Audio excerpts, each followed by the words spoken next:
ಅಭಿವೃದ್ಧಿ ಅಂದರೆ ಯಾವ ರೀತಿ ಕನಸಿದೆ ಅಂದರೆ ಪ್ರತಿ ಓಣಿಯಲ್ಲಿ ಕೂಡ ಬೆಳಕು ತರಬೇಕು. ಇವಾಗ ಹಗಲು ಯಾವ ರೀತಿ ಇರುತ್ತೋ ಅದೇ ರೀತಿ ರಾತ್ರಿ ಕೂಡ ಕಾಣಬೇಕನ್ನೋ ರೀತಿ ನಾನು ಹಿಡ್ಕೊಂಡಿದ್ದೀನಿ. ಮಹಿಳೆಯರಾಗಲಿ, ಯುವಕರಾಗಲಿ, ಸೀನಿಯರ್ ಸಿಟಿಜನ್ ಆಗಲಿ ಹೊರಗಡೆ ಧೈರ್ಯವಾಗಿ ಹೋಗ್ಬೋದು, ಮನೆಗೆ ಬರ್ಬೋದು, ಆ ರೀತಿ ವಾತಾವರಣ ಕ್ರಿಯೇಟ್ ಮಾಡ್ಬೇಕಂತ ಇವತ್ತು ನಾನು ಯುವಕರಿಗೆ ಪ್ರಾಧಾನ್ಯತೆ ಜಾಸ್ತಿ ಕೊಡ್ತಾ ಇದ್ದೀನಿ. ಯಾಕಂದರೆ ಕ್ಷೇತ್ರದಲ್ಲಿ ತಂದೆ ತಾಯಿಯವರು ಕಷ್ಟಪಟ್ಟು ಮಕ್ಕಳನ್ನ ಅದಕ್ಕೆ ತಕ್ಕಂತೆ ಉದ್ಯೋಗ ಇಲ್ಲ, ಡಿಸಪಾಯಿಂಟ್ ಆಗಿ ದುಶ್ಚಟಗಳಿಗೆ ಹೋಗ್ತಾ ಇದ್ದಾರೆ. ಅದು ಹೋಗ್ಬಾರ್ದಂತೇಳಿ ಪ್ರತಿ ಹಳ್ಳಿ ಕೂಡ ನಾನು ಬೇರೆ ತಾಲೂಕಿಲ್ಲ, ಓಲಿ ಸೊಂಡೂರು ತಾಲೂಕು ಒಂದೇ ಮ್ಯಾರಥಾನ್ ಇಟ್ಟಿದ್ದೀನಿ. ಮೊದಲನೇ ಬಹುಮಾನ 10 ಲಕ್ಷ, ಒಟ್ಟು ಬಹುಮಾನ 20 ಲಕ್ಷ.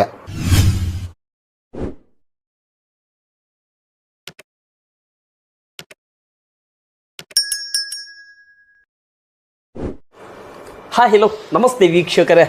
ಇಂದು ಬಳ್ಳಾರಿ ಜಿಲ್ಲೆ ಸಂಡೂರು ತಾಲೂಕಿನ ಸಂಡೂರು ವಿಧಾನಸಭಾ ಕ್ಷೇತ್ರದಲ್ಲಿ ನ್ಯೂಸ್ 43 ಇಂಡಿಯಾ ತಂಡ ಭೇಟಿ ಮಾಡಿದೆ. ನ್ಯೂಸ್ 43 ಇಂಡಿಯಾ ತಂಡ ಭೇಟಿ ಮಾಡಿರ್ತಕ್ಕಂಥ ವಿಶೇಷತೆ, ಭೇಟಿ ಮಾಡಿರ್ತಕ್ಕಂಥ ಮೂಲ ಅಜೆಂಡಾ ಸಂಡೂರಿನ ಉಪಚುನಾವಣೆ ಹಿನ್ನೆಲೆಯಲ್ಲಿ. ಈ ಉಪಚುನಾವಣೆ ಹಿನ್ನೆಲೆಯಲ್ಲಿ ಸಂಡೂರಿನಲ್ಲಿ ನ್ಯೂಸ್ 43 ಇಂಡಿಯಾ ತಂಡ ಅನೇಕ ಗ್ರಾಮಗಳಿಗೆ, ಜಿಲ್ಲಾ ಪಂಚಾಯತಿ ಕ್ಷೇತ್ರಗಳಿಗೆ ಮತ್ತು ಅಲ್ಲಿಯ ತಾಲೂಕು ಪಂಚಾಯತಿ ಕ್ಷೇತ್ರಗಳಿಗೆ ಭೇಟಿ ಮಾಡಿರ್ತಕ್ಕಂಥ ಸಂದರ್ಭದಲ್ಲಿ ಅಲ್ಲಿ ಬರ್ತಾ ಇರುವಂಥ ಸ್ಥಳೀಯ ಮತಬಾಂಧವರಿಂದ ಒಂದೇ ಕೂಗು, ಅದು ಬದಲಾವಣೆಯ ಹಾದಿ, ಅಭಿವೃದ್ಧಿಯ ಕನಸುಗಳನ್ನು. ಅಭಿವೃದ್ಧಿಯ ಕನಸು ಆ ಕ್ಷೇತ್ರದಲ್ಲಿ ಹುಡುಕಾಡ್ತಾ ಹೋದರೆ ಯಾರು ಆಕಾಂಕ್ಷಿ ಆಗಬೇಕು ಭಾರತೀಯ ಜನತಾ ಪಕ್ಷದಿಂದ ಅಂತ ಹುಡುಕಾಡ್ತಾ ಹೋದರೆ ಇಲ್ಲಿ ಯಾರು ಬರ್ಬೋದು ಅಂತ ನೋಡ್ತಾ ಹೋದರೆ ಒಂದೇ ಹೆಸರು ಬಂದಿರೋದು, ಕಳೆದ ಬಾರಿ ಕರ್ನಾಟಕ ಕಲ್ಯಾಣ ರಾಜ್ಯ ಪ್ರಗತಿಪರ ಪಕ್ಷದಿಂದ ಸ್ಪರ್ಧೆ ಮಾಡಿರ್ತಕ್ಕಂಥ, ಹಿಂದಿನ ಬಾರಿಯಲ್ಲಿ ಭಾರತೀಯ ಜನತಾ ಪಕ್ಷದ ಸಂಘಟನೆ ಮಾಡಿ ಭಾರತೀಯ ಜನತಾ ಪಕ್ಷದ ಅಲ್ಲಿ ಒಂದು ಕೂಡ ಕ್ಷೇತ್ರದಲ್ಲಿ ಹೆಸರು ಇಲ್ಲದ ಸಂದರ್ಭದಲ್ಲಿ ಪಕ್ಷ ಕಟ್ಟಿ ತಾಲೂಕು ಪಂಚಾಯತಿ, ಜಿಲ್ಲಾ ಪಂಚಾಯತಿ, ಗ್ರಾಮ ಪಂಚಾಯತಿ, ಬೂತ್ ಮಟ್ಟದಲ್ಲಿ ಸಂಘಟನೆ ಮಾಡ್ತಾ ಬಂದಿರತಕ್ಕಂಥ KS ದಿವಾಕರ್ ಅವರು 18ರಲ್ಲಿ ಅವಕಾಶ ಸಿಗಲಿಲ್ಲ, ಪಕ್ಷದ ವಿರುದ್ಧ ಬಂಡೇ ಆಗಲಿಲ್ಲ. 23ರಲ್ಲಿ ಅವಕಾಶ ಸಿಗಲಿಲ್ಲ, ಮನಸ್ಸು ನೋವಿನಿಂದ ಮತ್ತೆ ಆಯಿತು ಪಕ್ಷದ ಹೈಕಮಾಂಡ್ ನಿರ್ಧಾರ ಅಂತ ಅಂದ್ಕೊಂಡ್ರು. ಆದರೆ ಅಲ್ಲಿ ಇದ್ದಿರತಕ್ಕಂಥ 31,375 ಮತದಾರರು ಈ ಬಾರಿ ಅಣ್ಣ ನೀವು ಸ್ಪರ್ಧೆ ಮಾಡಲೇಬೇಕು, ನಮ್ಮ ಅವಶ್ಯಕತೆ ಭಾರತೀಯ ಜನತಾ ಪಕ್ಷಕ್ಕೆ ಎಷ್ಟಿದೆ ಅನ್ನೋದು ನೀವು ತೋರಿಸಿಕೊಡ್ಬೇಕಂದಾಗ ಅನಿವಾರ್ಯವಾಗಿ ಜನಾರ್ದನ್ ರೆಡ್ಡಿಯವರು ಕಟ್ಟಿರ್ತಕ್ಕಂಥ KRPP ಪಕ್ಷದಿಂದ ಸ್ಪರ್ಧೆ ಮಾಡಿದರು. ಈ ಸ್ಪರ್ಧೆಯಲ್ಲಿ 31,375 ಜನ ಮತವನ್ನು ಕೈ ಹಿಡಿದ್ರು. ಈ ಬಾರಿ ಭಾರತೀಯ ಜನತಾ ಪಕ್ಷ ಅಲ್ಲಿ ಸಂಡೂರಿನಲ್ಲಿ ಉಪಚುನಾವಣೆ ಸೃಷ್ಟಿಯಾಗಿದೆ. ಅಲ್ಲಿ KS ದಿವಾಕರ್ ಅವರಿಗೆ ಒಂದು ಬೂತ್ ಮಟ್ಟದಲ್ಲಿ ಹೋದರೂ ಕೂಡ ಹೆಸರು ಬರ್ತಾ ಇದೆ, JDPಯಲ್ಲಿ ಹೋದರೆ ಹೆಸರು ಬರ್ತಾ ಇದೆ, TPಯಲ್ಲಿ ಹೋದರೆ ಹೆಸರು ಬರ್ತಾ ಇದೆ, ಟೌನ್ನಲ್ಲಿ ಹೋದರೆ ಹೆಸರು ಬರ್ತಾ ಇದೆ, ಅನೇಕ ಹೆಸರುಗಳನ್ನು ಬರ್ತಾ ಇದ್ದರೂ ಕೂಡ ಅಲ್ಲಿ ಬರೋದು ಫುಟ್ಬಾಲ್ ಗುರುತು KRPP ಪಕ್ಷದ್ದು. ಇಲ್ಲೇ ಬರ್ತಾ ಇರೋದು ಕಮಲ ಗುರುತುಕ್ಕಿಂತ KS ದಿವಾಕರ್ ಅವರ ಹೆಸರುಗಳು. ಇದು ನ್ಯೂಸ್ 43 ಇಂಡಿಯಾದ ಕ್ಷೇತ್ರದ ಜನನಾಯಕ ಬಡರ ಆಶಾಕಿರಣ ವಿಶೇಷ ಸಂದರ್ಶನ. ಈ ಸಂದರ್ಶನದಲ್ಲಿ KS ದಿವಾಕರ್ ಅವರಿದ್ದಾರೆ. ಬನ್ನಿ ವೀಕ್ಷಕರೇ, ಆ ಕ್ಷೇತ್ರದ ಬಗ್ಗೆ ಇವರ ಕನಸೇನು, ಭಾರತೀಯ ಜನತಾ ಪಕ್ಷ ಅವಕಾಶ ಮಾಡಿಕೊಟ್ರೆ ಪ್ರಬಲ ಟಿಕೆಟ್ ಆಕಾಂಕ್ಷಿ ಅನ್ನೋದಕ್ಕಿಂತ ನಾನು ಆ ಕ್ಷೇತ್ರದ ಅಭ್ಯರ್ಥಿ ಅಂತ ಅನಿಸ್ಕೊತಾ ಇರುವಂಥ KS ದಿವಾಕರ್ ಅವರು ನಮ್ಮ ಜೊತೆ ಇದ್ದಾರೆ. ಬನ್ನಿ ವೀಕ್ಷಕರೇ, ಅವ್ರ ಜೊತೆ ಮಾತಾಡೋಣ. ಸರ್ ನಮಸ್ತೆ. ನಮಸ್ಕಾರ ಸರ್. ನ್ಯೂಸ್ 43 ಇಂಡಿಯಾಗೆ ಅವಕಾಶ ಮಾಡಿಕೊಟ್ಟಿದ್ದಕ್ಕೆ ತುಂಬ ಧನ್ಯವಾದಗಳು. ನನ್ನ ಮೊದಲನೇ ಪ್ರಶ್ನೆಗೆ ಹೋಗೋಕ್ಕಿಂತ ಮುಂಚೆ, ಹುಟ್ಟಿ ಬೆಳೆದಿರ್ತಕ್ಕಂಥ ಬಳ್ಳಾರಿಯಲ್ಲಿ ಮತ್ತು ಸಂಡೂರಿನಲ್ಲಿ ರಾಜಕಾರಣಕ್ಕೆ ಬಂದರೆ, ಹೊಸಪೇಟೆನಲ್ಲಿ ಜೀವನ ಪ್ರಾರಂಭ ಮಾಡಿಕೊಂಡ್ರಿ, ಜಿಲ್ಲೆಯಿಂದ ಸಂಡೂರಿಗೆ ಬಂದು ಸಂಡೂರಿನಲ್ಲಿ ಬದಲಾವಣೆ ಹಾದಿ ಕಡೆ ಹೋಗ್ತಾ ಇದ್ದೀರಿ ಸರ್. ಹೇಗೆ ಸರ್, ಕ್ಲಾರಿಫೈ ಕೊಟ್ಬಿಡಿ ಸರ್. ಸರ್, ನಾನು ಬಳ್ಳಾರಿಯಲ್ಲಿ ಸಾಮಾನ್ಯ ಬಡ ಕುಟುಂಬದಿಂದ ಬೆಳೆದವನು. ನಮ್ಮ ತಂದೆ ತಾಯಿ ಒಂದು ಬಡ ಕುಟುಂಬದಿಂದ ನಮ್ಮನ್ನು ಒಂದು ಸಂಸ್ಕಾರ ಕಲಿಸಿ ಒಂದು ಸಣ್ಣ ಹೋಟ್ಲು ಹಿಡ್ಕೊಂಡು ಜೀವನ ಮಾಡಿ, ಸೈಕಲ್ ಶಾಪ್ ಪಂಚರ್ ಹಿಡ್ಕೊಂಡು ಜೀವನ ಮಾಡ್ತಾಯಿದ್ವಿ. ಆದರೆ ನಮ್ಮ ತಂದೆ ತಾಯಿ ಒಂದೇ, ದೊಡ್ಡವ್ರಿಗೆ ಗೌರವ ಕೊಡಬೇಕು, ಒಳ್ಳೆ ಕೆಲಸ ಮಾಡ್ಕೊಂಡು ಹೋಗ್ಬೇಕಂತೇಳಿ ನಮ್ಮನ್ನು ಬೆಳೆಸಿದರು. ಅದೇ ರೀತಿ ಇಟ್ಕೊಂಡು ನಮ್ಮ ತಂದೆಯವರು ಹಂತ ಹಂತವಾಗಿ ವ್ಯವಹಾರದಲ್ಲಿ ಮುಂದೆ ಬರೆದು ಹೌದು ಒಂದು ಒಳ್ಳೆ ಬಿಸ್ನೆಸ್ ಮಾಡ್ಕೊಂಡು ಹೋದರು. ಅದೇ ರೀತಿ ನಮಗೆ ಸಮಾಜ ಸೇವೆಯಲ್ಲಿ ಮಾಡಬೇಕಂತೇಳಿ ನನಗೆ ನಮ್ಮ ತಂದೆ ತಾಯಿ ಮಾಡ್ತಾಯಿದ್ರು. ಅದೇ ರೂಟ್ ನಾನು ಆಯ್ಕೆ ಮಾಡಿಕೊಂಡು ನಾನು ಕೂಡ ಒಂದು ಬಡವರಿಗೆ ಅವರು ಕಣ್ಣೀರು ಒಲಿಸ್ತಕ್ಕಂಥ ಕೆಲಸ ಮಾಡಬೇಕು, ಅವ್ರ ಮನೆ ಮಗನಾಗಿ ತಮ್ಮನಾಗಿ ಆ ಕುಟುಂಬದಲ್ಲಿ ಒಬ್ಬನಾಗಿರಬೇಕು. ಅದರಲ್ಲಿ ನನಗೆ ಭಾಳ ಸಂತೋಷ ನೀಡ್ತಾ ಇತ್ತು. ಅದರಿಂದ ನಾನು ಅದಕ್ಕೆ ಕಂಟಿನ್ಯೂ ಮಾಡ್ಕೊಂಡು ಹೋದೆ. ಸರಿ ಸರ್, ಬಳ್ಳಾರಿ ಸೊಂಡೂರು ಕಡೆ ಫಸ್ಟ್ ಮೊದಲನೇ ಬಾರಿಗೆ ಬಳ್ಳಾರಿ ಮಹಾನಗರ ಪಾಲಿಕೆ ಸದಸ್ಯನಾಗಿ, ಸ್ಟ್ಯಾಂಡಿಂಗ್ ಕಮಿಟಿ ಚೇರ್ಮನ್ ಆಗಿ 5 ವರ್ಷ ಸತತವಾಗಿ ಬಳ್ಳಾರಿ ಸಮಸ್ಯೆ ಕಾರ್ಪೊರೇಷನಲ್ಲಿ ಕೆಲಸ ಮಾಡಿ, ಆ ಕಾರ್ಪೊರೇಷನಲ್ಲಿ ಜನಗಳ ಸಮಸ್ಯೆಗಳಿಗೆ ನಿಂತು, ಆ ಜನಗಳ ಕಷ್ಟ ಏನಿರುತ್ತೆ, ಅಲ್ಲಿ ಸಮಸ್ಯೆಗಳೇನಿರ್ತವೆ, ಆ ಸಮಸ್ಯೆಗಳು ಯಾವ ರೀತಿ ಬಗೆಹರಿಸ್ಬೇಕಂತೇಳಿ ತಿಳ್ಕೊಂಡು, ಮತ್ತು ಸೊಂಡೂರು ಕ್ಷೇತ್ರದಲ್ಲಿ ನಾನು ಅಲ್ಲಿರ್ತಕ್ಕಂಥ ಸಮಸ್ಯೆಗಳು ಭಾಳ ಇದ್ದಾವೆ, ಆ ಕ್ಷೇತ್ರದಲ್ಲಿ ಅಭಿವೃದ್ಧಿ ಮಾಡಬೇಕು, ಆ ಕ್ಷೇತ್ರದಲ್ಲಿ ಇರ್ತಕ್ಕಂಥ ಸಮಸ್ಯೆಗಳು ಬಗೆಹರಿಬೇಕು, ಆ ಕ್ಷೇತ್ರದಲ್ಲಿ ಯುವಕರಿಗೆ ಒಂದು ಉನ್ನತ ಸ್ಥಾನಕ್ಕೆ ತೊಗೊಂಡೋಗ್ಬೇಕು. ಅದೇ ರೀತಿ ಸೊಂಡೂರು ನೋಡಿರ್ಬೋದು ನೀವು, ಒಂದು 5 ವರ್ಷ ಸಂತೋಷ್ ಲಾಡ್ ಸಾಹೇಬ್ರಿದ್ದರು, 20 ವರ್ಷ 8ರವರೆಗೆ 5 ವರ್ಷ ಅವರು ಶಾಸಕರಾಗಿದ್ದರು. ಅವರಾದಮೇಲೆ ತುಕಾರಾಮ್ ಅಣ್ಣವರು 20 ವರ್ಷ ಇದ್ದರು. 16 ವರ್ಷ 16 ಅಂದರೆ ಇದೊಂದು ಟರ್ಮು, 4 ಸಲ MLA ಅವರು ಇದ್ದರೆ ಕೂಡ ಆ ಕ್ಷೇತ್ರ ಅನ್ನೋದಲ್ಲಿ ಅಭಿವೃದ್ಧಿ ಅನ್ನೋದಿಲ್ಲ, ಜೀರೋ. ಒಂದು ಡಿಪ್ಲೊಮಾ ಕಾಲೇಜ್ ಇಲ್ಲ, ಶುದ್ಧವಾದ ನೀರಿಲ್ಲ, ಅದೇ ರೀತಿ ಬಸ್ ಸ್ಟ್ಯಾಂಡ್ ವ್ಯವಸ್ಥೆ ಇಲ್ಲ, ಮಲ್ಟಿ ಸ್ಪೆಷಾಲಿಟಿ ಹಾಸ್ಪಿಟ್ಲ್ ಇಲ್ಲ, ಏರಿಯಾ ಹಾಸ್ಪಿಟ್ಲ್ ಇಲ್ಲ, ಸ್ಕ್ಯಾನಿಂಗ್ ಸೆಂಟರ್ ಇಲ್ಲ, ಪ್ರತಿಯೊಂದರಲ್ಲಿ ಕೂಡ ಏನೂ ಅಭಿವೃದ್ಧಿ ಅನ್ನೋದಿಲ್ಲ. ಅಂಥದ್ದು ಇವತ್ತು ಆ ಕ್ಷೇತ್ರದಲ್ಲಿ ನಾರಿಹಳ್ಳಿ ಡ್ಯಾಮ್ಗೆ ಲಕ್ಷ್ಮೀಪುರದಿಂದ ಚರಂಡಿ ನೀರು ನಾರಿಹಳ್ಳಿ ಡ್ಯಾಮ್ಗೆ ಹೋಗುತ್ತೆ. ಅದೇ ನಾರಿಹಳ್ಳಿ ಡ್ಯಾಮು ಜನಗಳಿಗೆ ಕುಡಿಯೋಕ್ಕೆ ಕೊಡ್ತಾರೆ ಅಂತ ಶಾಸಕರು ನಾವು ಪಡೆದಿದ್ವಿ. ಶುದ್ಧವಾದ ನೀರಿಲ್ಲ. ಇವತ್ತು ನಮ್ಮ ತಾಯಂದಿರಾಗಿರ್ಬೋದು, ನಮ್ಮ ಅಕ್ಕ ತಂಗಿಯರಾಗಿರ್ಬೋದು, ಬೇರೆ ಊರಿಗೆ ಹೋಗಿ ಬಸ್ ಸ್ಟ್ಯಾಂಡಿಗೆ ಇಳಿದ್ರೆ ಕೂಡ ಒಂದು ವಾಶ್ರೂಮ್ಗೆ ಹೋಗ್ಬೇಕಂದ್ರೆ ಕೂಡ ಇಲ್ಲ. ಯಾವುದೋ ಜೆಂಟ್ಸು ಗಂಡು ಮಕ್ಕಳು ಎಲ್ಲೋ ಗಿಡ ಇಲ್ಲ ಯಾವುದೋ ಮರ ಇದು ಅಂಗಡಿ ಅದರಿಂದ ಹೋಗಿ ಮಾಡ್ತಾರೆ. ಆದರೆ ಹೆಣ್ಮಕ್ಳು ಎಲ್ಲಿಗೆ ಹೋಗಬೇಕು? ಭಾಳ ನೋವಾಯ್ತು ಇದೆಲ್ಲ ನೋಡಿ ನನಗೆ. ಆದ್ದರಿಂದ ಈ ಕ್ಷೇತ್ರದಲ್ಲಿ ಕೆಲಸ ಮಾಡಬೇಕು, ಇಲ್ಲಿರ್ತಕ್ಕಂಥ ಸಮಸ್ಯೆಗಳ ಬಗ್ಗೆ ನಾನು ನಿಂದಿರಬೇಕು ಅಂತೇಳಿ ಅವತ್ತಿನ ದಿನಗಳಲ್ಲಿ ನಮ್ಮ ಮಾರ್ಗದರ್ಶಿಯಾಗಿರ್ತಕ್ಕಂಥ ಶ್ರೀರಾಮುಲಣ್ಣವರು, ಅದೇ ರೀತಿ ನನ್ನ ಜನಾರ್ದನ ರೆಡ್ಡಿ ಸಾಹೇಬರು ಅವರು ಮಾರ್ಗದರ್ಶಿ ತಗೊಂಡು ಆ ಕ್ಷೇತ್ರದಲ್ಲಿ ಕೆಲಸ ಮಾಡಬೇಕಂತೇಳಿ 3 ಜಿಲ್ಲಾ ಪಂಚಾಯತಿ, 12 ತಾಲೂಕು ಪಂಚಾಯತಿ ನನ್ನ ಅಧ್ಯಕ್ಷತೆಯಲ್ಲೇ ನಾನೇ ಕೆಲಸ ಮಾಡಿ ಆ ಕ್ಷೇತ್ರದಲ್ಲಿ ಗೆಲ್ಲಿಸಿದೆ. ಕೊನೆ ಗಳಿಗೆಯಲ್ಲಿ ಮಹಾರಾಜರವರು ಬಂದು ರಾಘವೇಂದ್ರ ಅವರು ಟಿಕೆಟ್ ಕೊಟ್ಟರು. ಹೈಕಮಾಂಡ್ ನಿರ್ಧಾರ, ನಾವೇನು ಮಾಡೋಕ್ಕಾಗಲ್ಲ ಅಂತೇಳಿ ಆವತ್ತಿನ ದಿನಗಳಲ್ಲಿ ಪಕ್ಷ ವಿರುದ್ಧವಾಗಲಿ ವ್ಯಕ್ತಿ ವಿರುದ್ಧವಾಗಲಿ ಯಾವತ್ತೂ ನಾನು ಮಾಡಲಿಲ್ಲ. ಯಾಕಂದರೆ ತೀರ್ಮಾನ ತೊಗೊಂಡಿದ್ದಾರೆ, ಬೇಡ, ನಾನು ಅಲ್ಲಿ ಅಭಿವೃದ್ಧಿ ಆಗಬೇಕಂದ್ರೆ ನಾನು ನ್ಯೂಟ್ರಲ್ ಆಗಬೇಕು, ಆ ಕ್ಷೇತ್ರ ಅಭಿವೃದ್ಧಿ ಆಗಬೇಕು ಅನ್ನೋ ಛಲ ಹಿಡ್ಕೊಂಡು ನಾನೇನು ಮಾಡಿದೆ, ಯಾರು ಬಂದರೆ ಕೂಡ BJP ಬರಬೇಕಂತೇಳಿ ಅವತ್ತು ನ್ಯೂಟ್ರಲ್ ಆದೆ. ಪುನಃ ಆ ಕ್ಷೇತ್ರದಲ್ಲಿ ರಾಘವೇಂದ್ರ ಅವರು ನಿಧನ ಆದಮೇಲೆ ಆ ಕ್ಷೇತ್ರದಲ್ಲಿ ಇರ್ತಕ್ಕಂಥ ಸಮಸ್ಯೆಗಳು ಭಾಳ ಬಂದು ಕಾರ್ಯಕರ್ತರು ಒತ್ತಾಯ ಆಯಿತು ನನಗೆ, ಅಣ್ಣ ಮತ್ತೆ ಇಲ್ಲಿ ಸಂಘಟನೆ ಮಾಡೋಕ್ಕೆ ಬರಬೇಕು, ನೀವು ಪಕ್ಷ ಭಾಳ ವೀಕ್ ಆಗಿದೆ, ನೀವು ಕಾರ್ಯಕರ್ತರ ಸಮಸ್ಯೆಗಳಿಗೆ ಯಾರೂ ಮಾತಾಡೋರಿಲ್ಲ, ನೀವು ಇರಬೇಕು ಅಂದರೆ ನಾನು ಇದು ರಾಜ್ಯ ಮಟ್ಟದಲ್ಲಿ ನಳಿನ್ ಕುಮಾರ್ ಕಟೀಲ್ ಅವರ ರಾಜ್ಯಾಧ್ಯಕ್ಷರಿದ್ದರು, ಅವ್ರ ಗಮನಕ್ಕೆ ತೊಗೊಂಡೋದೆ. ಸರ್ ಸಮಸ್ಯೆಗಳು ಭಾಳ ಇದ್ದಾವೆ, ನಮಗೆ ಅವಕಾಶ ಕೊಟ್ಟರೆ ಅಲ್ಲಿ ಕೆಲಸ ಮಾಡ್ಕೊತೀನಿ ಅಂದರೆ ಅವರು ನನ್ನ ST ಮೋರ್ಚಾ ರಾಜ್ಯ ಕಾರ್ಯಕಾರಿಣಿ ಸದಸ್ಯನಾಗಿ ಆಯ್ಕೆ ಮಾಡಿ ಸೊಂಡೂರಲ್ಲಿ ಕೆಲಸ ಮಾಡ್ಕೊಂಡು ಹೋದೆ. ನಾನು ಅಲ್ಲಿ ಆ ಕ್ಷೇತ್ರದಲ್ಲಿ ST ರಾಜ್ಯ ಕಾರ್ಯಕಾರಿಣಿ ಸಮಾವೇಶ ಮಾಡಿದೆ, ಸೊಂಡೂರಲ್ಲಿ ತೋರಂಗಲಲ್ಲಿ ಮಾಡಿದೆ. ಅದೇ ರೀತಿ ಅಮಿತ್ ಶಾ ಅವ್ರ ಕಾರ್ಯಕ್ರಮ ಮಾಡಿದ್ವಿ. ಪ್ರತಿಯೊಂದು ಕಾರ್ಯಕ್ರಮ ಅಚ್ಚುಕಟ್ಟಾಗಿ ಪಾರ್ಟಿ ಕಡೆಯಿಂದ ಆದೇಶ ಏನು ಮಾಡಿದ್ರೆ ಅದೇ ರೀತಿ ಅಚ್ಚುಕಟ್ಟಾಗಿ ಪಾರ್ಟಿ ಕಾರ್ಯಕ್ರಮ ನಾನು ಮಾಡಿದೆ. ಆದಮೇಲೆ ಲಾಸ್ಟ್ ಮೂಮೆಂಟಲ್ಲಿ ಮತ್ತೆ ನನಗೆ ಎಲ್ಲೋ ಇದ್ದವ್ರನ್ನ ತೊಗೊಂಡು ಈ ಕ್ಷೇತ್ರದಲ್ಲಿ ನಿಂದಿರಿಸ್ಬಿಟ್ರು. ಆದ್ದರಿಂದ ನನಗೆ ಕಾರ್ಯಕರ್ತರು ಎಲ್ಲರೂ, ನಮ್ಮ ಪಕ್ಷದ ಮುಖಂಡರು ಎಲ್ಲರೂ, ಇಲ್ಲ ಇಲ್ಲಿ BJP ಬರಬೇಕಂದ್ರೆ ನೀನು ಮುಂದೆ ಬರಬೇಕು, ಇಲ್ಲಿದ್ರೆ ಇಲ್ಲಿ ಬರಲ್ಲ, ನೀನೇ ಇರಬೇಕಂದ್ರು. ಟಿಕೆಟ್ ಕೊಟ್ಟಿಲ್ಲ, ಏನು ಮಾಡೋಣ ಅಂದರೆ ಇಲ್ಲ ಬೇಕಂತೇಳಿ ಮಾಡಿದರೆ ನೀವು ನಿಂದಿರಬೇಕು ಅಂಥೇಳಿ ಎಲ್ಲರೂ ಪ್ರೆಷರ್ ಜಾಸ್ತಿ ಆಯಿತು. ಅದರಿಂದ ನಾನು ಏನು ಮಾಡಿದೆ, ಇನ್ನು ಎಲ್ಲರೂ ಒಂದು ಮೀಟಿಂಗ್ ಕರೆದು ನಿಮ್ಮೆಲ್ಲರ ಅಭಿಪ್ರಾಯ ಕೊಟ್ಟರೆ ನಾನು ಮುಂದಕ್ಕೆ ಹೋಗ್ತೀನಿ ಅಂದರೆ ಇಲ್ಲ ನಿಂದಿರಬೇಕು ನೀವು ಅಂಥೇಳಿ ಅವತ್ತಿನ ದಿನಗಳಲ್ಲಿ ಕ್ಷೇತ್ರದಿಂದ ಒಂದು 10,000 ಜನ ಸಣ್ಣ ಮಕ್ಕಳಿಂದ ತಾಯಂದಿರು, ದೊಡ್ಡವರು, ಯುವಕರು ಎಲ್ಲರೂ ಬಂದು ನೀನು ನಿಂದಿರಬೇಕು, ನಮ್ಮ ಮನೆ ಮಗ ಇದ್ದಂಗೆ ನಾವು ನಿನ್ನ ಜೊತೆಗಿರ್ತೀವಿ, ಈ ಕ್ಷೇತ್ರದಲ್ಲಿ ನೀನು ಬಿಟ್ಟು ಬೇರೆಯವ್ರು ನಿಂತರೆ ಅಭಿವೃದ್ಧಿ ಆಗಲ್ಲ, ನೀನು ನಿಂದಿರಬೇಕು ಅಂತ ಹೇಳಿದ್ರು. ಆಯ್ತು ಅಂತೇಳಿ ಎಲ್ಲರ ಅಭಿಪ್ರಾಯ ತಗೊಂಡು KRPP ಕಲ್ಯಾಣ ರಾಜ್ಯ ಪ್ರಗತಿ ಪಕ್ಷ ಜನಾರ್ದನ ರೆಡ್ಡಿ ಸಾರ್ ಅವರು ಪಕ್ಷ ಕಟ್ಟಿದರು. ಆ ಪಕ್ಷದಲ್ಲಿ ನಾನು ಹೋಗಿ ಆವತ್ತಿನ ದಿನಗಳಲ್ಲಿ ನಾನು ನಿಂತೆ. ನನಗೆ ಜನಗಳು 31,375 ಓಟು ಮತವನ್ನು ಕೊಟ್ಟರು, ಆಶೀರ್ವಾದ ಮಾಡಿದ್ರು.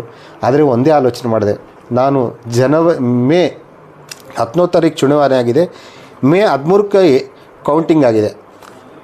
ನೆಕ್ಸ್ಟು ಮೇ 13ನೇ ತಾರೀಕು ನಾನು ಎಲೆಕ್ಷನಲ್ಲಿ ಪರಾಜಿತನಾದರೆ ಕೂಡ 14ನೇ ತಾರೀಕಲ್ಲಿ 14ನಿಂದನೇ ಕ್ಷೇತ್ರದಲ್ಲಿ ಕೆಲಸ ಮಾಡಿಕೊಂಡು ಪ್ರತಿಯೊಬ್ಬರು ಪ್ರೀತಿ ವಿಶ್ವಾಸ ಗಳಿಸ್ಕೊಂಡಿದ್ದೀನಿ.